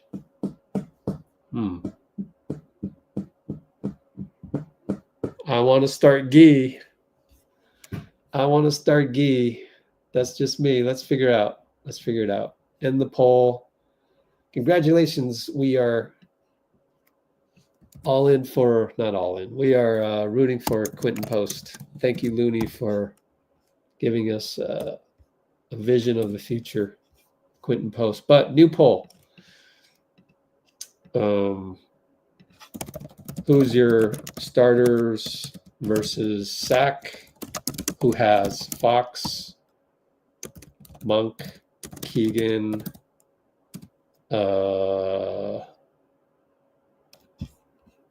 I have short-term memory today, which is a good thing. I will not linger on this. Oh, DeMar. not linger on this loss. Let's see. The first one is probably the same. Let's go Dennis, Gary, Steph, Wiggs. Although Steph's going to guard Keegan. Trace. Or do you go, I'm going to do my favorite, which is Steph. You got to go Dennis against Fox. So Dennis, Steph guards Keegan and Wiggs guards Monk. Yeah. Guy guards DeMar. Or do you start Looney? There's so many combinations.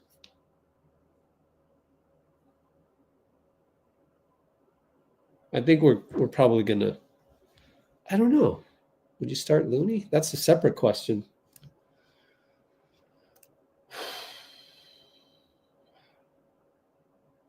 Then you can go crazy and go Steph on Fox, but he's got an ankle. I guess his ankle's all right. Steph Wiggs. Steph Wiggs. Moody on DeMar. Yeah, yeah. Let's go young. Something else. Right in. That's my crazy one. I'm thinking I didn't put Looney because I'm thinking he's gonna start Trace. Because of the speed. You wanna have fast pace. I don't know.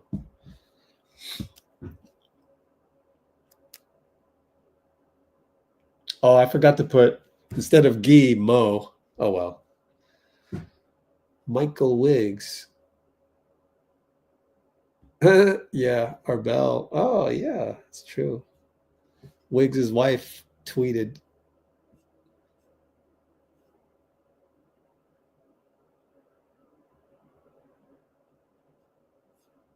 Oh, my goodness.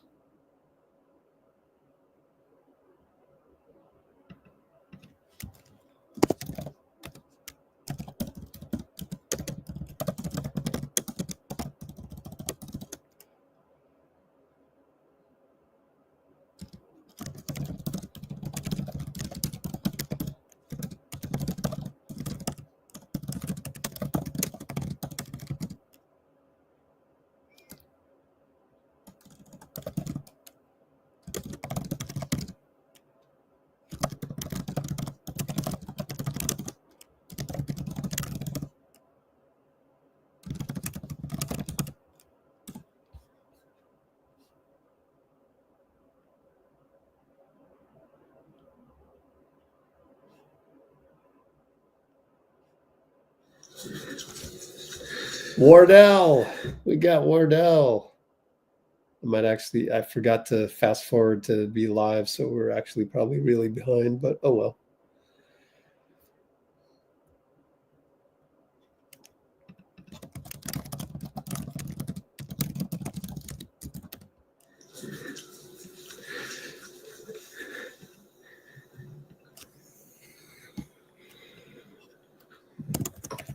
How do you kind of process a loss like this?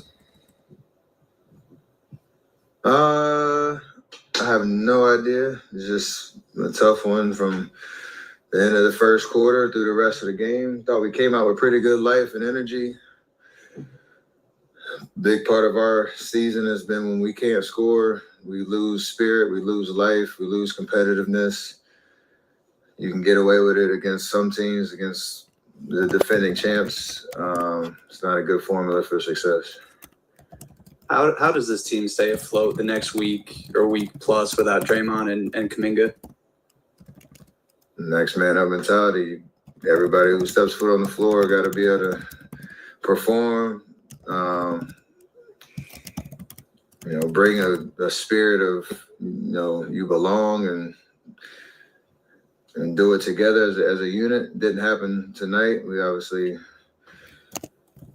had nothing really to show for 36 minutes tonight, and it's going to get tougher, like you said, without two starters who. One who's incredible at getting into the basket, getting us, some good possessions. Draymond, what he does, so defensive end, but you got to believe that you have enough to win any given night. You have to believe that we're a team that can find a way to execute on both ends of the floor. It's a mentality thing before it's a physical thing, I think. Steph, Kavan said that one of the hardest things after a loss like this is shutting out the outside noise. And I'm just wondering, how do you do that? I know you hear the outside noise. Do you want to shut it out? And if you do want to, how do you do it? Guys have been in this situation, which, Toon saying that I think he knows how to do it. It's just a matter of, I don't know if you read stuff, if you hear stuff, you got family members that want to talk about what we need to do, like whatever it is, you got to be human nature. You have to be able to just focus on what you individually need to do to get ready for the next game. We need to have positive vibes in our locker room, no matter what happens on a win or loss, and you just got to be able to come with the right attitude. Like I said, it's a belief thing that we can win whatever game is in front of us. An end game, it's more so like an end game thing. Like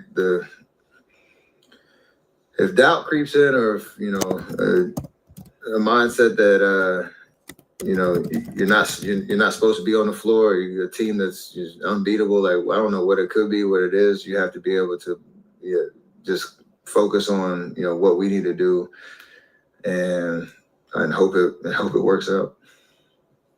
Steph, obviously you'll enjoy a day of rest tomorrow, but Steve was talking about games that you flush, and this was one of them. How eager are you to get back on the floor in Sacramento and kind of right the ship and get back to what you guys know to be, how you can play? They're playing well, so it's another tough challenge. You gotta. That's what you're supposed to say. It's what you're supposed to do after getting beat by 40. You have to be able to not dwell on the past. We gotta be real about the fact that we're not playing good basketball and playing consistent basketball night to night. Let's be real about that. But to your point, yeah.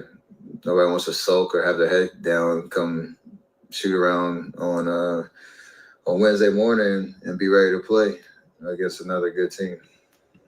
Steph asked Looney, just because you're playing the Celtics how long ago, June 2022 feels like, he said it feels like an eternity ago. Do you feel that same way? Does it seem like that long ago? Does it seem like your team is so changed from kind of what was happening then? Yeah, we have an entirely different roster, pretty much, obviously, especially without Draymond out there. But you look across, they have, besides Porzingis, they have pretty much the whole rotation still. So, and they are the defending champs, so they're coming in with a level of, confidence and swagger about them. And it's the exact opposite of what we have right now. So, yeah. Obviously great memories, but definitely feels like a long time ago. Steph, beyond yourself as a three-point shooter, how much do you guys need to kind of diversify your offense and maybe get some mid-range, go to the hoop more? Seem to recall after you guys lost to the Lakers in the playoffs a couple years ago, you said we can't always rely on the three. And your great teams have many ways to score. When the shots aren't falling like they are tonight, do you feel like that would help to find other ways? And obviously Jonathan being out hurts that, I realize. But yeah, that is if you're not making shots. One, it's about what kind of shots you're creating. It doesn't mean every three is not created equal. Like if you're moving the ball and swing, and you're playing against closeouts and you're finding good threes, usually the vibe is better even if you're missing. But if they're tough threes or the stagnant possessions, then the diversification of our offense becomes a kind of a glaring hole. I don't know where the answer is on that, because again, we're built off of ball movement and trying to, play against closeouts and, when that's not happening, we can struggle to score, which kind of been shown. I think we went 4 minutes at the end of the first without a field goal, and we had one free throw, and that kind of fed into the beginning of the second quarter. And that's pretty much the game right there. Because not only is it we're struggling to score, it gives the other team confidence because they know we're locking them up. They go in transition, and they're playing free. So the offense has to help your defense, and more times than not, it has it for us. Steph, knowing how valuable your offense is, how do you measure when you're doing well or like when you're doing what you're supposed to be doing? Is it made shots? Is it other stuff? And talking about the team or me? You individually? How do you know when it's like, okay, I'm doing my thing? Has it come to like you just simply have to score because of the offensive struggles, or is it just as kind of vast as it used to be? Basically, has it changed this year with the situation offensively? I mean, I have to score and try to get good looks, but there's times, like even tonight, there was a couple of situations where we got a domino to fall, like got 2 on the ball and I got it off, and we got a swing to a 3 and we missed it. Couple of second possessions where you got the defense scrambling, they're going to fly at me or try to double and I get it off. Like those are good possessions because you're creating an advantage and you're creating good movement. And like I said, not all threes are created equal or shots are created equal. Like a good successful possession doesn't have to be me shooting it. It can just be we're making the defense fly around and creating a good look. Obviously, we have to make those and make the defense pay. I think overall it's not going to look the same every given night just based on how much attention I get, but we can still have good offensive possessions and, again, allow that to help our defense. And if we're going to be a consistent team, that has to be every night, and it hasn't been. Steph, you've got this long stretch that you're at home except for Wednesday night. How important is this to kind of stabilize things or get it back on the right track? It's incredibly significant for our season. You'd hope to be a better home team than you are on the road. You'd hope to be able to defend your home court. And when you have, a stretch of the schedule like this where it's, you don't have to get on a plane and you can hopefully, come out and be the hardest working team on a given night and allow that to help you. We'll see. We'll see how we respond to it. And if we can take advantage of this stretch. Tonight was not great. Captain Obvious statement, but just the idea that we can keep ourselves afloat until we get some guys back can kind of make or break our season, to be honest, to keep it real. Like, we've been in situations where we've had to chase down the stretch after the All-Star break, and I think 2 years of that takes a lot out of you, so you have to find a way to stay in the race and the standings. Nobody's counting, game by game type thing, but it like to your point, a 6 to 8 game stretch can kind of define where we are going forward the rest of the season. Steph, did you have a chance to meet Dr. Jones after the game? Yes, I've met him plenty of times. I've done a couple projects with him. With UCSF, and actually got a documentary coming out about him. It's gonna be cool. So that's my guy. I know him well. What could you say about him and his connection to Dr. King? His story is unbelievable. He was walking shoulder to shoulder with Dr. King and all the other leaders of civil rights era, and he is a true poet and a true leader when it comes to being able to be the voice for, a generation that we're trying to make significant change, for Black people all across the country.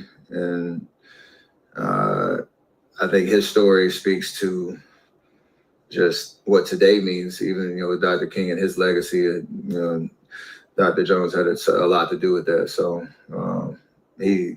he makes you smile no matter what. You get beat by 40, he kind of puts into perspective when you get to see him how far we've come, and how far we still have to go as a country, and the fact that, you know, he is still on the mission that they started a long time ago. You've obviously been in position to try to defend a title 4 times now. Seeing the Celtics do it, you know, what do you think people on the outside that aren't NBA players, aren't NBA in the locker room, are missing about what it takes to defend a title and just go through an 82-game season fresh off of just winning one? It's a marathon of a season, especially, you know, you do have a championship kind of aura about you, and you can kind of carry that, but you're getting everybody's best shot every night. Teams are spent all summer trying to figure out how to beat you because you're, you know, the one that was holding up the trophy.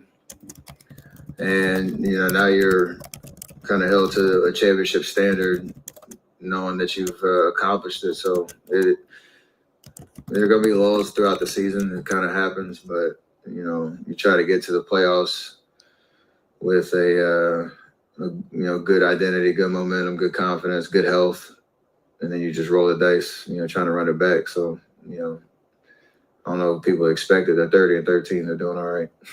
Do you feel like the year that you were able to do it, there was anything different that season, or is it just kind of the way the things turned out in the playoffs? No, it was kind of pretty straightforward in the sense of, like I said, you're going to get everybody's best shot every night. Everything that you do is going to be critiqued even more so because you are the champs. And, yeah, you just got to be able to embrace that every given night and stay together as a group.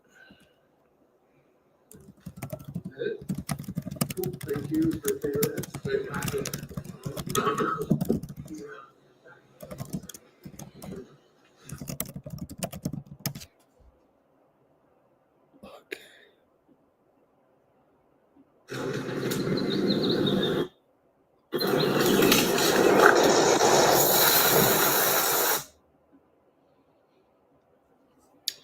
That should be it.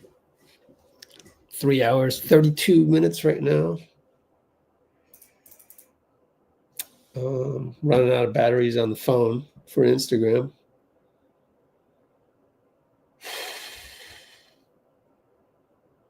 The resolution for that interview kept going in and out. So I wonder if I can try to redo that one offline.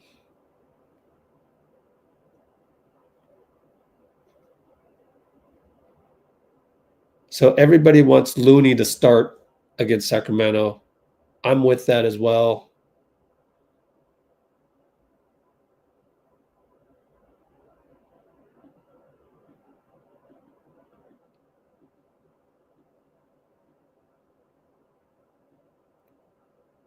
I have a feeling Trace is going to start, though. I don't know.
Hey, I guess you guys like the Moody and Gee starting together. I don't mind it either. That was my favorite starting five. I should have put TJD / Looney because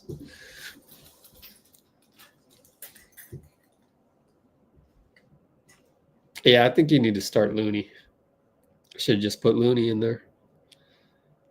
So maybe the poll's all messed up now because of that. Oops. But yeah, I like the Steph, Wiggs, Moody, Gee, and Looney lineup a lot.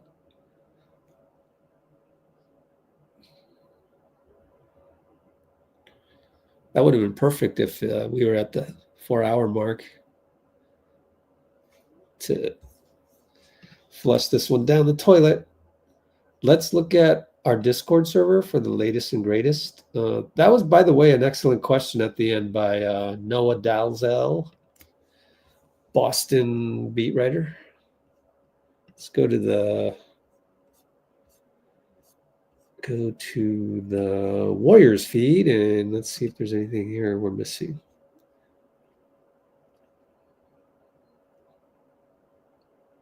Yeah, good quote there, written by Sam Gordon of Steph Curry.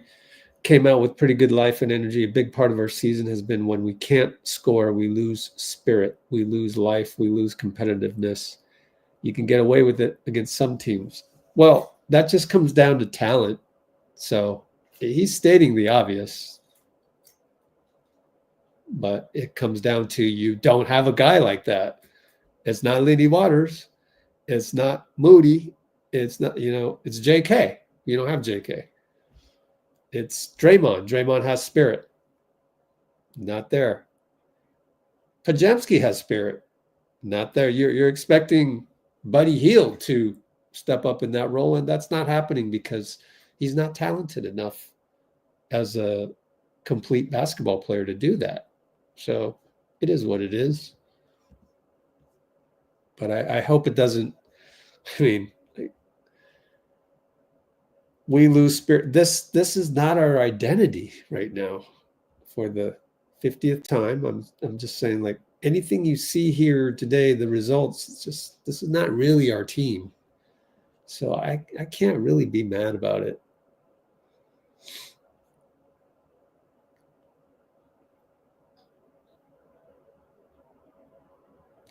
And then Young Misuk with the quote from Steph about this upcoming stretch can make or break our season, to be honest. I don't think so. I think all bets are off until J.K. gets back. I do have some optimism that, I mean, we're still on track to go 7-5. Remember, a while back I said it'd be great if we could go 8-4 in JK's absence. We are on track to go 7-5 if we beat the teams we can beat, Sacramento being one of them. So Sacramento's coming up.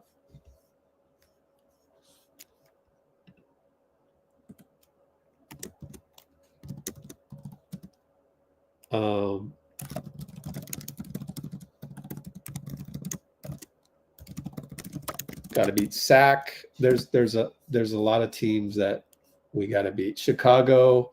I think I pegged Lakers as a loss, actually. Utah pegged Oklahoma as a loss. The Suns I pegged as a win because they're 500 as well.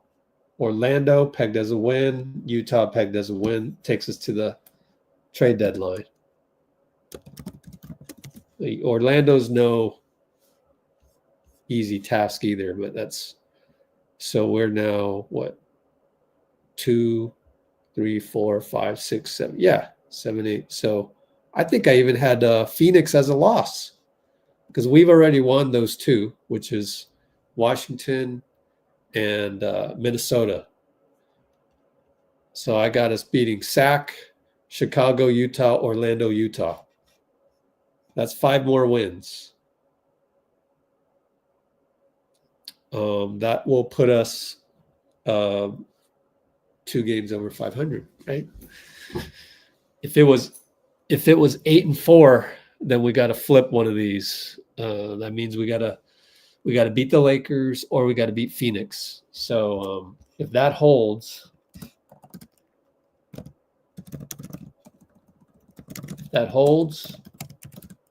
and we beat Lakers or Phoenix. Actually, Goes 7. Yeah. Then we're 8-4. So we're 500 right now. Just going through this again. Let's say we beat Sac. I don't know. Let's just say I had him down. Up 1. 500 right now, right? Yep. Up 1, up 2. We beat Chicago. Up 2. Lose to the Lakers. Up 1. Beat Utah. Up 2. Lose to OKC, I mean. Up 1. I had us losing to Phoenix 0. Orlando +1. Utah +2.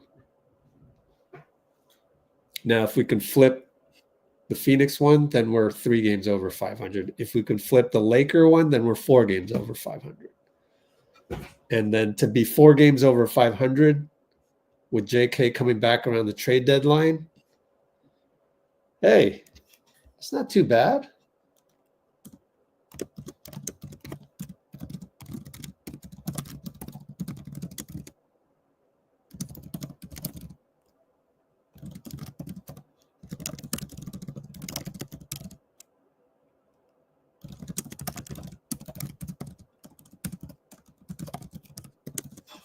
So let me show you I was trying to show you the screen, but anyways, that's the schedule coming up.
All right, Bruce.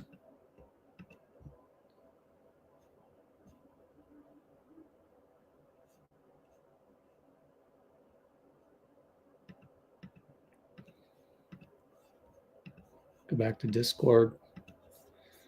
Go back down. Let's see. Just more Steph.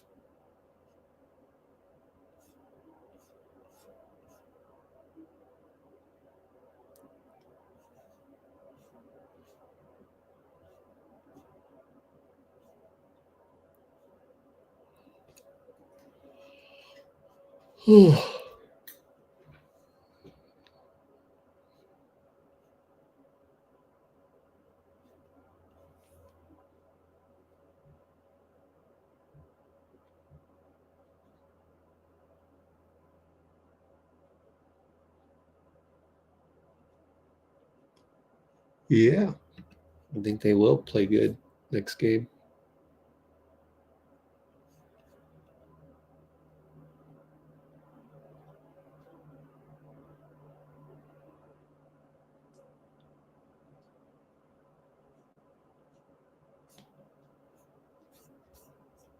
That's about it.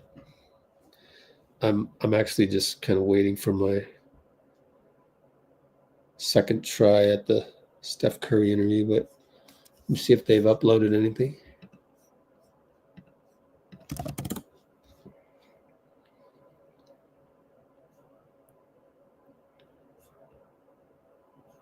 Joe Mazzulla.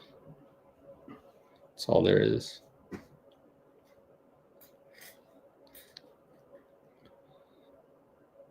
Hmm.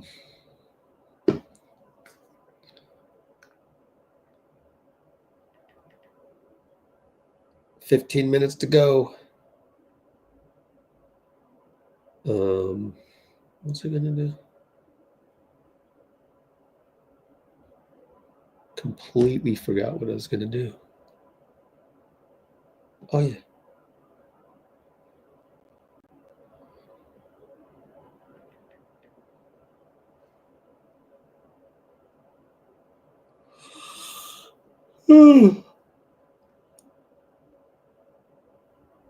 All right. So we had Steve and Looney and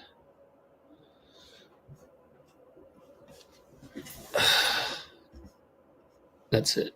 Steve, Looney, and Steph. What we can do is we can go to the raw feed and look for some of these Boston beat writers that we have in this particular channel, Discord channel. See what they got for us as far as Jaylen Brown or Tatum or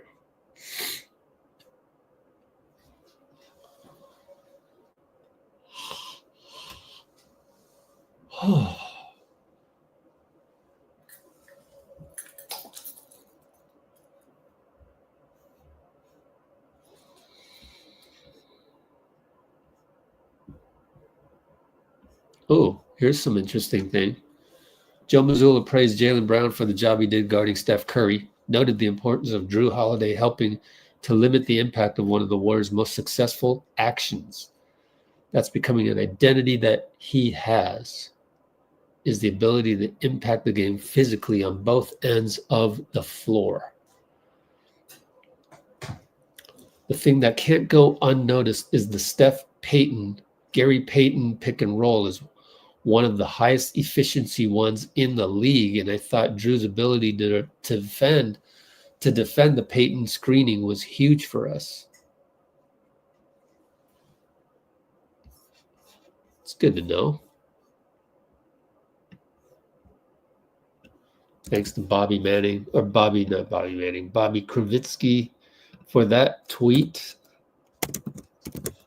But super interesting, I think, to hear Joe Mazzulla praise the Gary Payton pick and roll with Steph. See if I can keep going for 13 more minutes. Then we'll get out of here. It's only 6 p.m. here. Yay. Still got some time to have a normal night. Usually, 4 hours will bring us into close to midnight on most nights.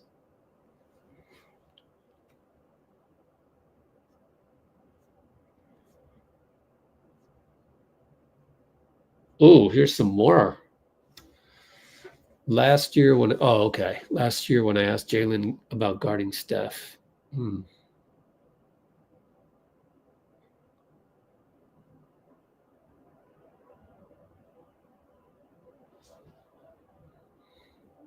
So this is a quote from last year.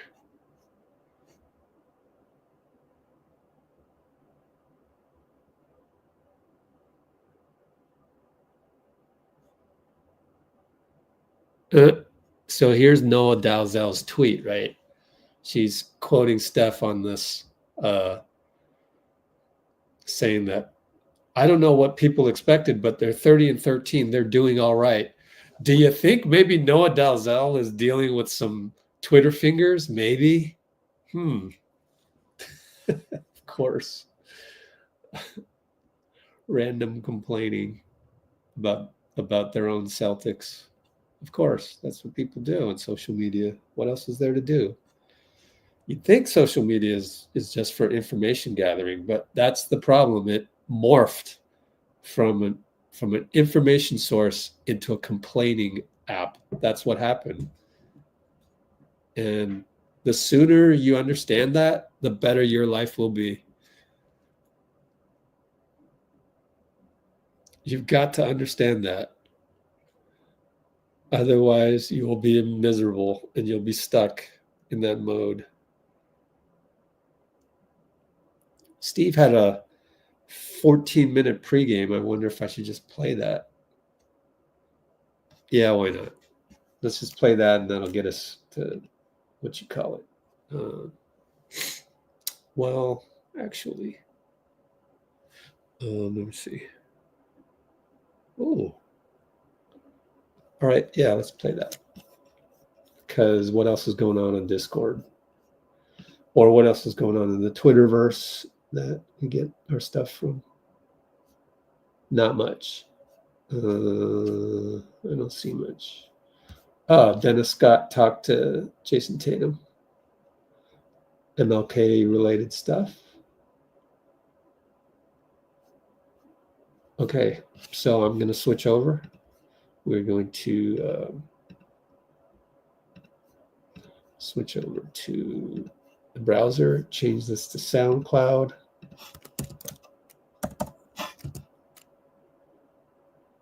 Warriors, and let's listen to the Steve Kerr pregame, which will take us well into over 4 hours here, but I'm just curious as to what he said. Here we go. I was going to ask about Draymond, but do you guys know on Steph yet for tonight? I'm expecting Steph to play, but have not talked to him yet. But Rick told me a little while ago he thinks Steph should be good to go. And without knowing more on Draymond at the moment, what's the concern level within the team just in terms of his availability for the next X amount of time? It's just is what it is, you know. Everybody's got injuries, and you just keep moving forward. So we'll know more, as Raymond said, once Rick gets a chance to look at it today. It's coincidental that Inauguration Day and MLK Day fall on the same date. Does that make the matinee game today more significant? I don't know. I didn't watch the inauguration. I chose to watch Celtics tape instead. So I always love playing on MLK Day. It's a very significant day for all Americans, and I think the NBA has really kind of adopted it as part of our culture, and I'm very proud of that. And very meaningful day for everyone, for sure. I know you've played the Celtics many times since 2022 finals, but seeing you went back through the tape, you're watching many similar players on their roster, maybe not so many similar players on your roster. Do you flash back to that, and does it hit you like how changed your team is, or there's similarities in your team from just that June? I flash back to it because it's one of the highlights of this run over the last decade. That series, to win a championship in Boston with the history of that franchise. One of the great thrills of my life, for sure. And, we know how good they are. They dominated the playoffs last year and coming off a championship. And so they're still, one of the great teams in the league. So I love playing against them because of what a challenge it is. And just the history that the Celtics franchise has. And it feels special anytime you play them. They're going through that process of trying to repeat now, coming back, going through that first regular season after. Going through that a couple of times, what were some of the challenges of, all right, you have that great run, you win it, and then you got to go through that next regular season? Like, what kind of stood out about those experiences for you? I think just having to, we always say at the beginning of the season, we're climbing Everest. It's when you start training camp, it's like you're at base camp, and the NBA season is such a long haul. And if you go to the finals, it's over 100 games. And so if you go to the finals and come back the next year, you're right back at base camp, and that's intimidating. And especially for the Celtics, they've been at it for 7-8 years, playing deep into the postseason. And it's not like this was a brand new team last year winning it all. They've had to fight through a lot of difficult seasons. So perfectly natural for them to have a little bit of an emotional hangover and maybe not be at their best game after game. I've seen that a million times in this league. So, but what I would expect is come playoff time, they'll be ready to roll. They've got guys in their primes, well-oiled machine, well coached. They know who they are. So I wouldn't worry about the Celtics, if I were one of their fans. So they just this is normal. Coach, I wanted to first ask your thoughts on you're having one of Dr. King's speechwriters speak to the team, just having that moment with him, as well as not sure how familiar you are with everything from Al Addles to Chuck Cooper to Bill Russell to the first Black starting five, but the impact that both these franchises have had on Black history. Mark I mean, Spears. I am Good a question. fan of NBA history, and you know, I follow a lot of this stuff, and over the years, it's meant a lot to me. You know, growing up, I remember reading, you know, about the UTEP team that won the NCAA championship and under Don Haskins. You know, there's a lot of different milestones in sports that are great metaphors for African American history, and the I think the success that comes from such a difficult place, from such a difficult starting point, and those stories are really inspiring, and that's what today is about.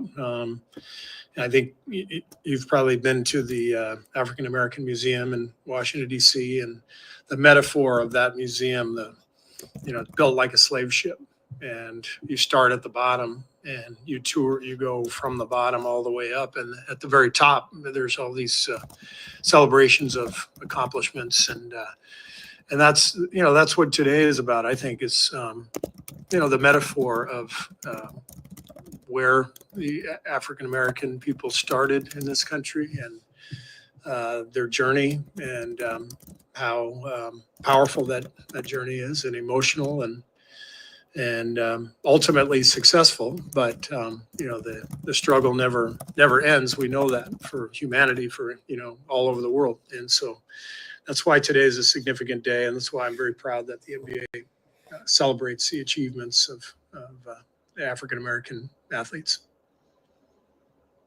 If you're missing Draymond for over here, if you're missing Draymond for a chunk of time, I mean, obviously you still want to be a good defense, but do you have to kind of change your identity a little bit and like how you play, considering? Yeah. Well, he's such a unique player. So when he's at the four, we definitely run different things offensively to try to engage him as a playmaker. I mean, he's one of the best playmaking bigs in the league, playing with Steph in pick and roll. When he goes out, we become more traditional, spread the floor, put shooters out there, get a dive man. And you saw that last game. I think we ran 51 pick and rolls last game, about double our average. So it's we do morph into a different team. It's almost just organic, though. Steph and Dray have such a connection that when they're together out there, they're playing their game and we're playing our game. As soon as Draymond leaves the floor, it becomes a different game. We don't have to, necessarily change our thinking. It more happens organically, I would say. I know we talked about it a little the other night, but does this seem like a time that Moses, really has a path to getting minutes? Yeah, especially with J.K. out as well, and Kyle. I mean, Moses, we've known, I think, for a couple of years that Moses is at his best at the four. And because he can space the floor and use his body and his energy, to guard and to get on the floor for loose balls, and and then he can guard, so he can guard across the board, so we can switch with him a little bit, and so this is an opportunity for Moses for sure, and I'm excited about it. He's been playing well. Steph's not in the room to ask, so I hope you don't mind. What did you observe? What did winning the finals MVP mean to Steph? I think it was kind of the only thing missing from his resume when he did win it in Boston, and so it was very meaningful. But he's also very humble, and probably didn't want to share that, outwardly as much as it meant to him inside. That's my guess. He's never really said anything about it to me, but we all know it. It meant a lot. He's incredibly driven, and wants to do everything, wants to succeed at everything, and for that reason, I think we all kind of look at that title as, you know, Steph's crowning achievement in an incredibly decorated career. A little bit of an off-topic question, but obviously the Valkyries are going to be joining Golden State.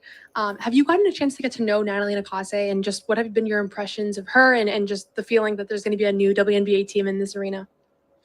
I've only met Natalie a couple times. I haven't spent much time with her yet. I'm sure we will spend time together. I've spent a lot of time with Ohema, and she's a superstar.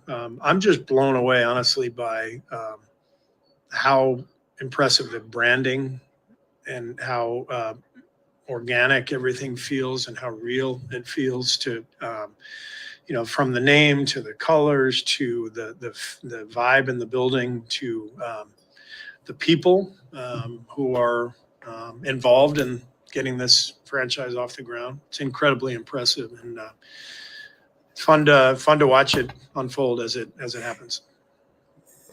You mentioned Ron. You mentioned Celtics history earlier. I'm curious your memories of Celtic history, given where you grew up and that rivalry of that era. What are your sort of earliest memories of the Celtics tradition?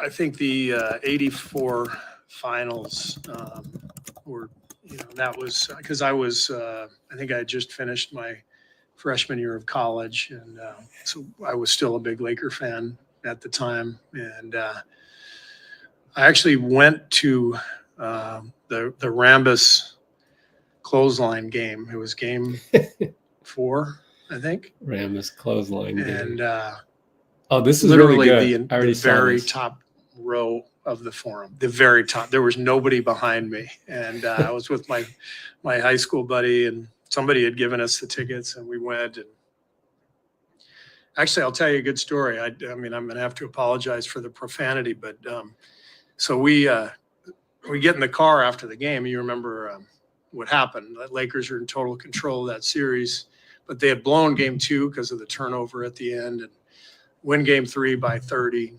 So it feels like they're totally dominating. Then Rambus gets clotheslined, and they lose the game. Now it's 2-2, and like Celtics have home court. My friend and I get in the car, and we turn on Chick on the postgame show, and Chick is just despondent, you know, because he knows the whole series is flipped, and the fans don't get it, right? So there's all these people calling in. They're like, no, but we're the better team. Chick's like, Boston has home court advantage. This series is flipped. He's so dejected. He goes, let's take another call. John from Tarzana, you're on. Guy goes, hello, Chick? And Chick goes, yeah. And John goes, we're in the freeway. We're like, what just happened? The guy with the 5-second delay button must have been getting a cup of coffee or something. We were dying laughing. It was so awful for Chick. The poor guy was having the worst day already, and then some guy does that to him on the radio. Anyway, Chick said, let's take another call, hopefully from someone with brains this time. Anyway, that was an amusing memory. So, Steve, right here to your left. Yeah. When you have a veteran team and you're trying to obviously repeat, how much rope do you give them to figure it out? Like, I'm sorry, when you have a veteran team and you're trying to coming off a title and they're struggling, how much rope do you give them to get themselves together? And when do you step in and go, okay, I'm a little worried here because we're not playing the way I'd like to play? Like, when is that balance?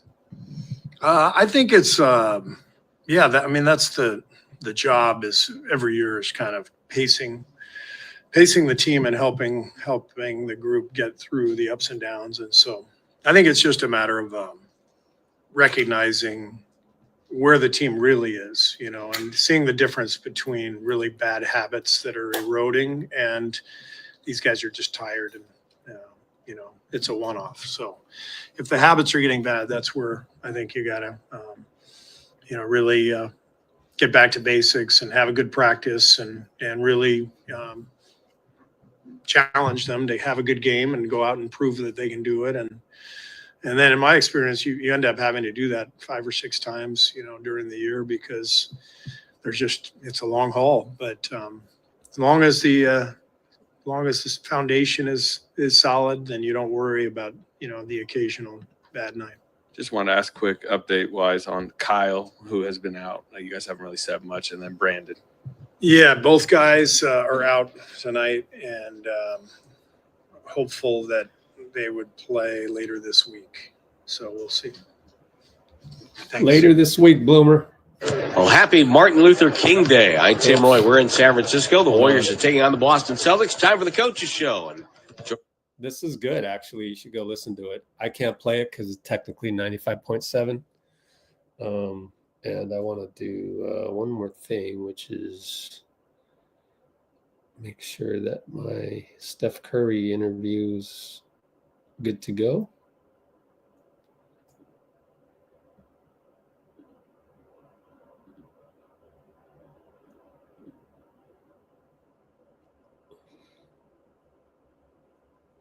All right. The diversity. Cool. So I can get this going. All right. So what's everybody else got planned for tonight? Now that you have the rest of the night.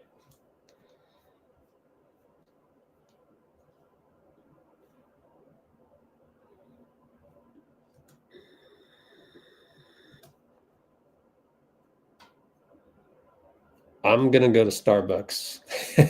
I deserve it. Kind of appreciate. Cool. Cut that film. But first, I'm going to transcribe Steph. What are you guys doing? Dean Chambers missed the Chick Hearn Celtics thing. Anyways, next live.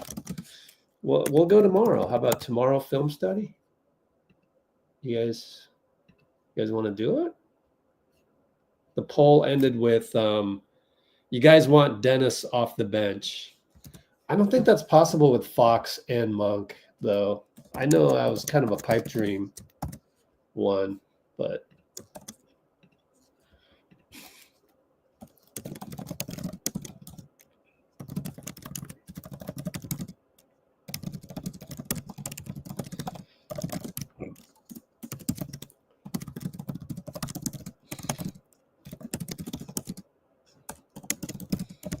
Fox Monk backcourt, and then you're gonna get Dennis off the bench. Oh, I don't know, man.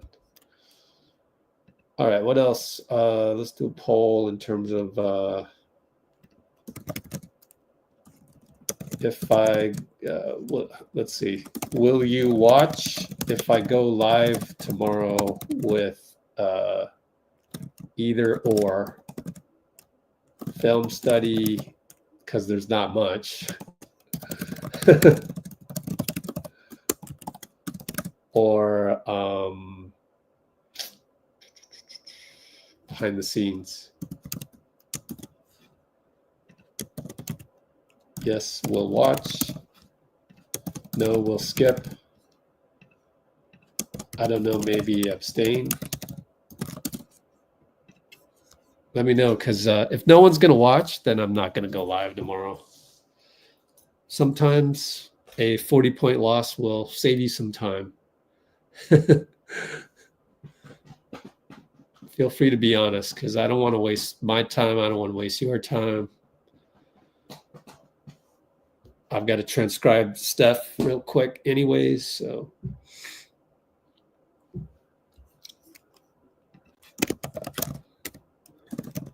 Thanks for tuning in. Oh, 40% yes, we'll watch. Okay.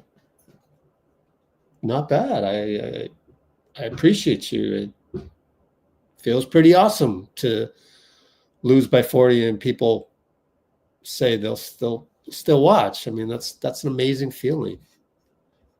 Thank you for that. Really means a lot. Of course, it is 2 to 1. So Cholo foul time. Yeah. Definitely.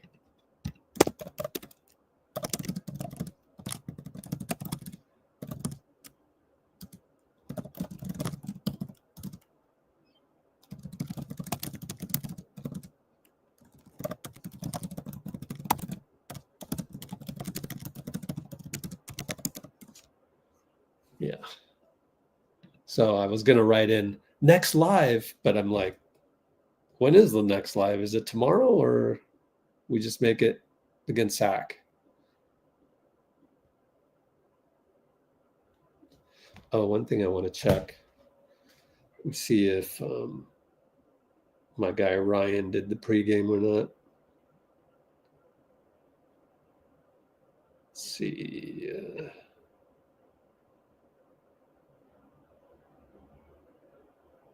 Wow. Ended up going over 4 hours in a 40-point loss. Funny, ain't it?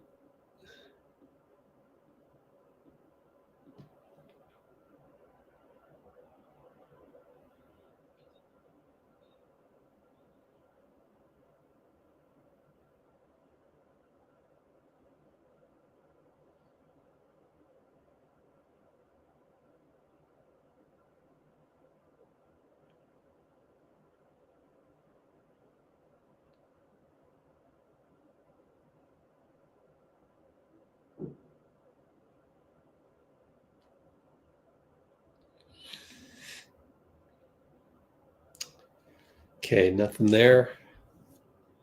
I'm on my own as far as the pregame. Okay, most of you will skip. Oh, it sucks. Oh, well. Let's see. So 8 votes. That must have been 1, 2, and 5. 2 to 5 to 1. Ooh, bit of a landslide. All right, then. Next live is going to be Wednesday, January 22nd. Ooh, my favorite number, 22nd. Is it at 7? It's got to be at 7, right? At SAC. Let me double check on my Google Calendar that has the Warriors schedule in it. Give me a night off. I appreciate that. 7 p.m. Sacramento. GSW SAC. That's the next live. It's official. We'll just end the poll. Cholo file time.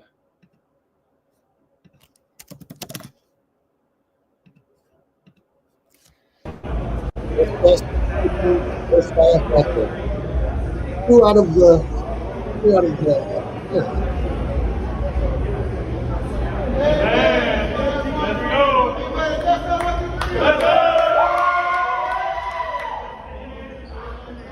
Today he came back. He came here today talking about how he got a new blicky. For the uninformed, what's a blicky? How you don't know about no blicky, man? You had a blicky? You told me you had a blicky growing up. Yeah. You was a shooter. A strap. Yeah, that's a blicky.